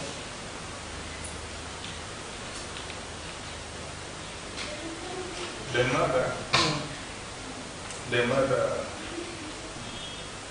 asks for telling she wants to be educated in her health rights. Yeah. And then now the health worker is telling her what? Do it quickly, the baby will die and whatever. So the health worker, in this case, wants to save the baby. But what has happened? But I think yeah, because the health worker has to save the 2 lives, the mother and the baby. But now the mother now wants to be educated on her rights, her health rights. I think what the mother is asking for should have been done before the time she's asking for it. Because we are now seeing this mother visiting the 80 visits when she is going to, how do we call it? Is it the antenatals, the 8 antenatals visits? I think she's supposed to be educated on her rights in those in those visits. But when she wants to be educated on this last day, when the labors are due, I think there is a problem there. It might take time for her to be educated on this, but the baby will not wait. The baby wants to come out, and the more you delay, the more problems you cause. Yes. But that does, thank you very much, by the way. What you're saying is right, but that doesn't take away the fact that she was disrespected. Yeah, but yeah, she has to be. Like for us now, because sometimes we defend those actions, but how do we now as journalists work towards a realization of doing what you suggested, if the woman had come early, but also making the health worker aware of this. And probably if there was a department or people or enough support, maybe the healthcare provider wouldn't. But here they are saying she's unaware of any benefits or entitlement that might make this procedure affordable. She was unprepared for the possibility, so you're right, of the complications and inexpensive procedure. She is scared by the health worker's attitude and is not given time or counseling. You understand? So the healthcare was coming from her perspective and from a good way because she wanted to save. But because the healthcare provider herself or himself does not understand the role. Yeah. So it means that there's also a need for the healthcare provider to have that. I think let the health workers be sensitized. Yes. That as soon as this mother comes in on the delivery day, let her, as soon as she comes, let her be taken through her health rights. Yeah, but also this is helping us look at the different ways where you see that all sides are right. Yeah. But then what is it that we need to advocate for? Once we understand that there should be counseling services in health facilities, then we know how to ask for counseling services. Once we understand that she is supposed to be informed, she's supposed to come for antenatal. Maybe this one didn't, but now we know how to recommend for people to come for antenatal because those are the benefits of antenatal. We know that people are scared of costs, but maybe as journalists we can also start encouraging people to plan and save before they just have children. And how are we going to bring out those conversations in a manner that people don't think that we are patronizing them, undermining them, and putting them down. The health worker, she sees an urgent problem, because that's what you say.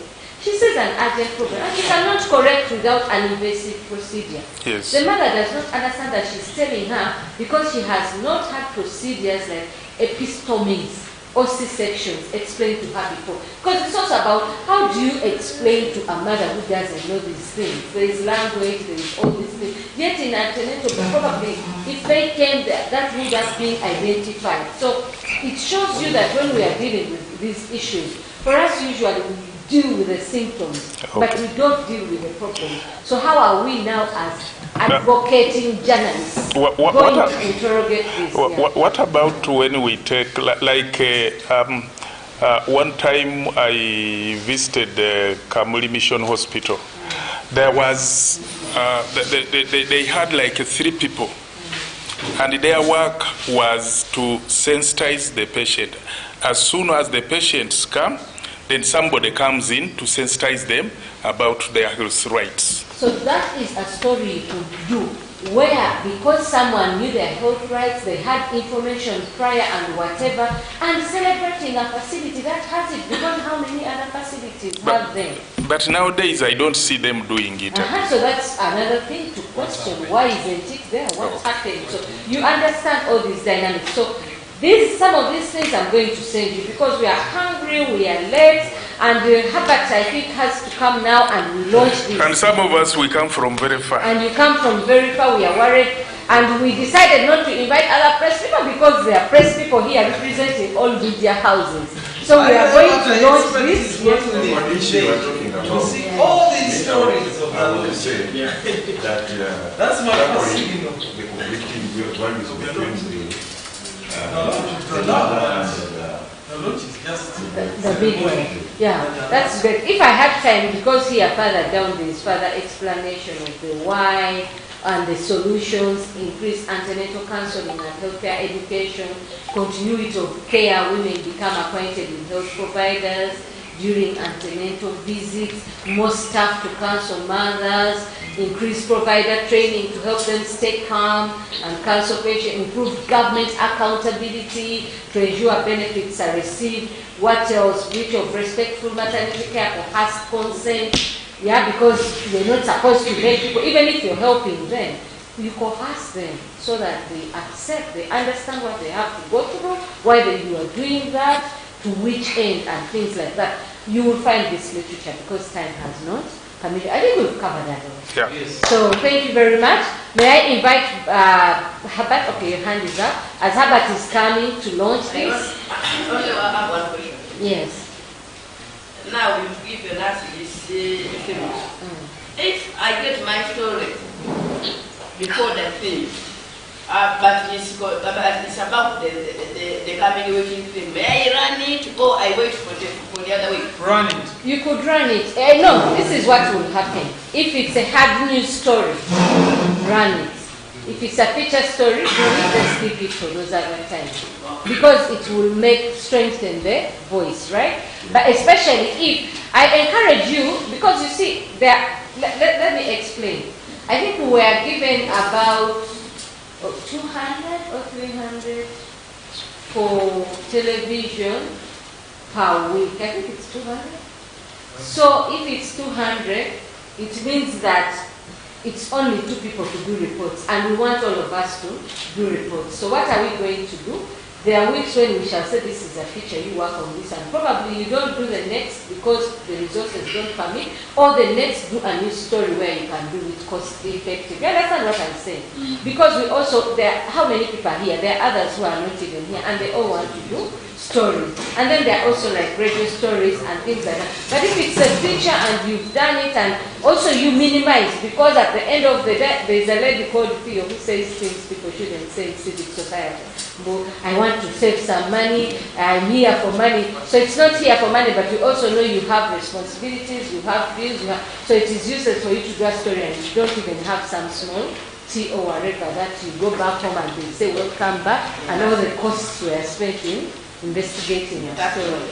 So all those things you have to look at and consider. So with that, I have one critical question. Please. Are you supposed to share this story with you in a raw form or after publishing? I think if you want us to support the facilitation and whatever, it is nice because you can do it and you said it was already published, facilitate me. But we've already facilitated other 5 people. Do you understand what I mean? But if we know this is coming up and we say, okay, you're working on this and there is your facilitation, how do you want us to go about it? Do you want us to give you some facilitation and give you the rest of the facilitation later? And there are people who worked with and like stories did not run. And we know that stories, they probably refused to run the stories, but you did them. And on our YouTube channel, you can run them, bring them, and those kinds of things. But let us do our best because we selected you because we also want to explore new platforms. So it will be helpful if you explore your platforms. It will be helpful if you give us the contacts we asked of your editors. There are some we've already lobbied. We'll lobby more. We'll have conversations with them and those kinds of things. Kristen, have you given people the press release? Please kindly share the press release. And then we launch.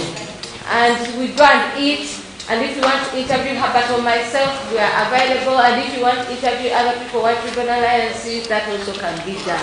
I want to thank you, and I want to wish you journey masses, but I know I'm going to talk to you before you leave. So we will talk after, but after food. Thank you very much. And I'm so happy to meet you. And after the launch, we will come and do a group photo. Josephine was supposed to take portrait photos of all of you. Yeah, so we need their portrait. And we need your permission because if it will affect your work, then you let us know. But we want to put you on our website, on the White Ribbon Alliance website, and I think other partners as the Respectful Maternity Care Media Advocates. And your certificate will be sent because we were supposed to hand over these certificates to you, but they will be sent. Okay, ladies and gentlemen. We would have had a report, but now this was already here. We need a digital.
I want to thank you all on behalf of White Ribbon Alliance and in partnership with Native Voices International for accepting to come and be part of this innovative journey.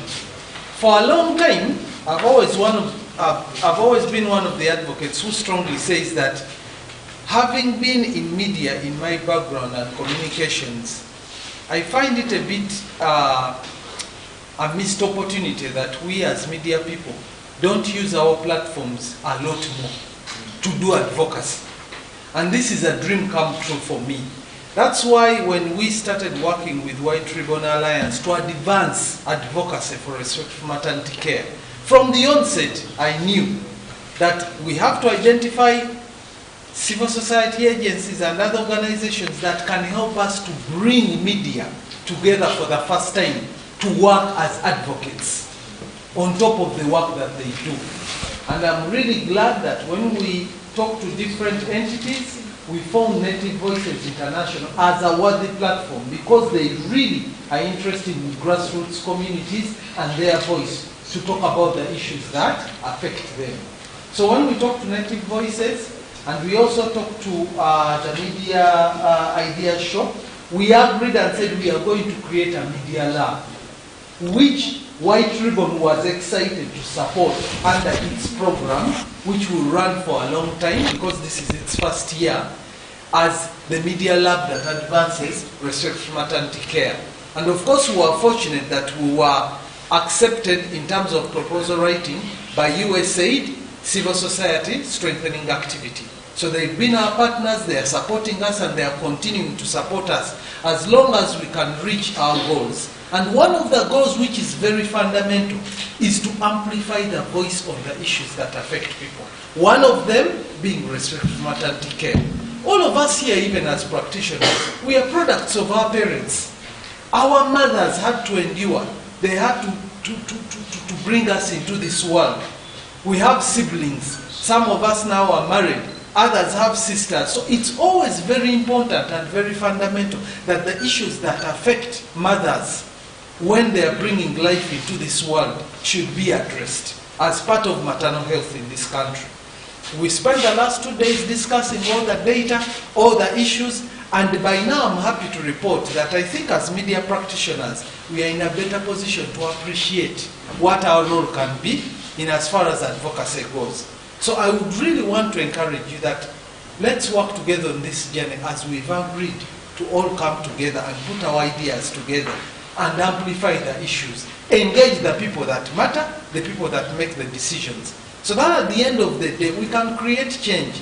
So that at the end of the day, those heroes we talked about, Sarah talked about the midwives, the nurses, the doctors, who are actually providing the services. We bring their issues to the front. We bring the voices of the mothers. We talk to the leaders and the decision makers. And this partnership that works model is supposed to bring all the stakeholders together to address the issues. So if it means fathers, expectant fathers, culture and traditional leaders, people in the community, going to the leaders, and the civil society, where Native Voices has now taken a lead role to advance this issue, working with media personnel. Let's all work together with one goal in mind, promoting respectful maternity care. And that will be a game changer in the way we do things, but I think it's going to revolutionize the way media works in Uganda. That it's going to work from a point of advancing the voices of people and on the issues that matter. So I want to thank you, and with those remarks, I would want all of us to come here. Before actually coming, can you yes. just the same message in Uganda? Because you are recording for data. Okay. Just the same, yeah. Luganda. Ngenda gezaako. Nathan.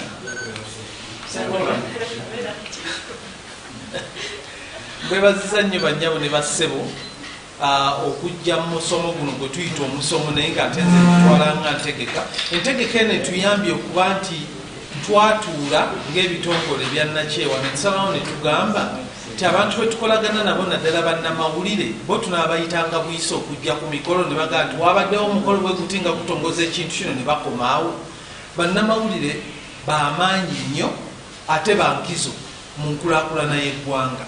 So bwe twatuula nga White Ribbon Alliance ne tugamba nti nedda twetaaga okufuna bannaffe be tukwatagana nabo abagenda okuwa omuzinzi bannamawulire mu nkola gye bakolamu emirimu gyabwe. Bannamawulire twagala batandika okuteekawo eddoboozi eri omuntu wa bulijjo ku nsonga ezimunyigiriza. Ate bwe twogera ku muntu wa bulijjo tetutegeeza only mu nsonga eno kati eyawanakazadde bamaama abazaala tutulowooza ku bano bokka, ne tulowooza ne ku musawo abayamba mu mulimu guno, naye tuyinza omutwala ng'omuntu wa bulijjo. Ne tusala ne tugamba eddoboozi n'ensonga zonna ezibanyigiriza twetaaga tube nga tuziwa omuzinzi nga tuzireeta eri abantu. N'olw'ensonga eno tusalawo ne tugamba nti katukwatagana n'ekitongole kya Native Voices International ekikulemberwa mukyala Sarah Nsigaye tusobole okuleeta eddoboozi ly'abantu nga kikwatagana n'ekitongole kya White Ribbon Alliance. Tuli ba mukisa nti bwe twateekawo okusaba kwaffe mu mulimu guno gwe tugenda okukola, guno gwe mwaka ogusooka era nga tutandika naye nga gulina omukisa okuba nti gujja kutambula emyaka egiwerako. Ekitongole kya USAID nga kikwatagana ne program gye bayita Civil Society Strengthening Activity, nti yo programu eyo yajja kuwa ebitongole nga Native Voices, White Ribbon Alliance n'ebitongole ebirala omuzinzi okukola emirimu gyabyo, okuba nti yasalawo USAID netuyamba okukola omulimu ogwo. So twenyumirizamu okuba nti bwe twayita bannamawulire mujjumbidde omulanga gwaffe ne mujja era munyumiddwa omusomo guno, era kati mutaddewo n'emiramu okutugenda okutambulira okumalawo kiri emyezi ng'ebiri, tulabe ensonga ki ze tuyinza okujjayo ne tunnyonnyola abantu eziri mu mulimu guno gw'abannakazadde.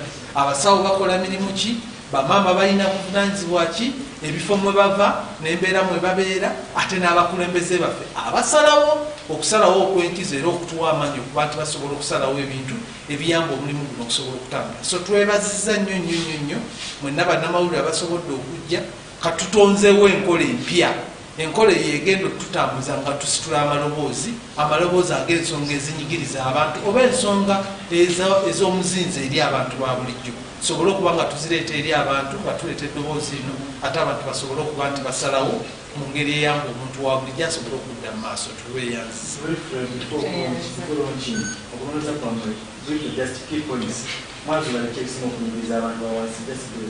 So katugenze mu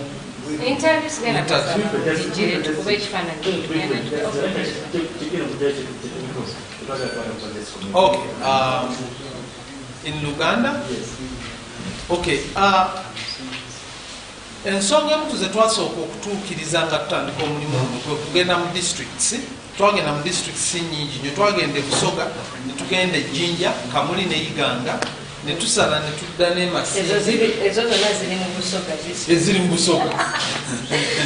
Anti ne tugenda ne Masindi, ne tudda ne Kampala nga tunoonya nsonga ki ennyo ez'omuzinzi bwe twogera ku nsonga z'abamaama bannakazadde, okubafaako n'okubabudaabuda, nsonga ki ezisinza okuba nti zisituka mu kunoonyereza.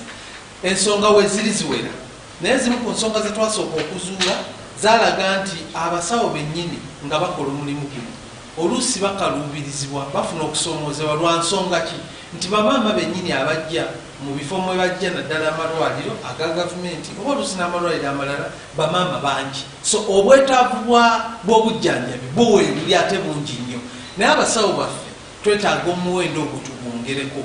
Ate abasawo baffe era nga bwe muze muwulira n'abakulembezaamu bwe boogera ku bintu bya sayansi, ebintu byaki, omulimu ogwo gumenya ate gutwala obuvunaanyizibwa.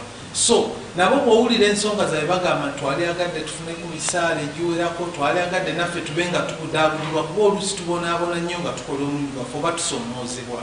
Bamaama bayogerako ku nsonga ezimu ne bagamba oluusi abasawo batuyisa bubi, oluusi akukambuwalira n'akuboggolera, abalala ate ne bagamba nti ekintu ky'ebisala oluusi kitukaluubiriza, kale oluusi n'ojja ne baga nti ate twaleetaze kino na kino na kino. So wabaddewo ensonga, waliwo ensonga ezeekuusa ku bintu by'enfuna nti bamaama bagamba nti bwaba nga weetagisaawo ebisale, abazadde abamu ne baga nti ebisale ebyo tetujja bisobola.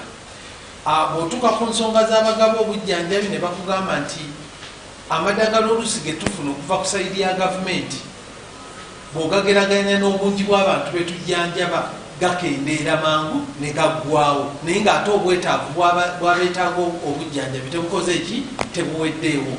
Oba oliawo abalala ne boogera nti embeera gye tubeeramu tebatuwa mukisa kubeera n'abantu baffe betwagala nga tuzze okuzaala, naye ng'ate ekyo nakyo kyekuusa ku mbeera gye balina okubudaabudibwamu. So mufunze nti waliwo ensonga ze bagezaako okusitula naye nga ensonga zetwagala okukolako zetwagala okugonjoola. Obuvunaanyizibwa si bwaffe nga ffe abali mu bannakyewa ne bannamawulire kati betusazeewo tukole nabo, naye obuvunaanyizibwa bwaffe bwe kutwala eddoboozi eryo eri abavunaanyizibwa era abasalawo babe nga bawuliriza ensonga ezo ate nga bazisalira amagezi.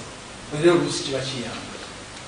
Thank you very much. I've seen people have gone, call them and we take a photo. Temusayininga kati. Mukube bukubi ekifaananyi. Tetufunye pere nesambula. Mwebale.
Ate mwenga temuli mu bifaananyi.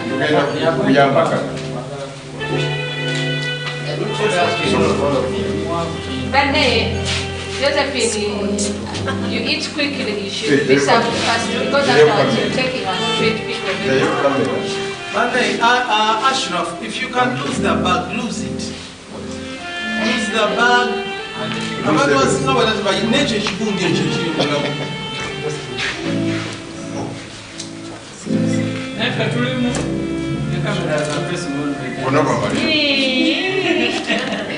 They are facing your side. The two gentlemen moving a come in front. There is a camera there of native. You get the phone back. No, carry your gadgets. No, there is a camera there. Iba we try to camera jabata. You need to be the people. Got it. We're in the background. Smile.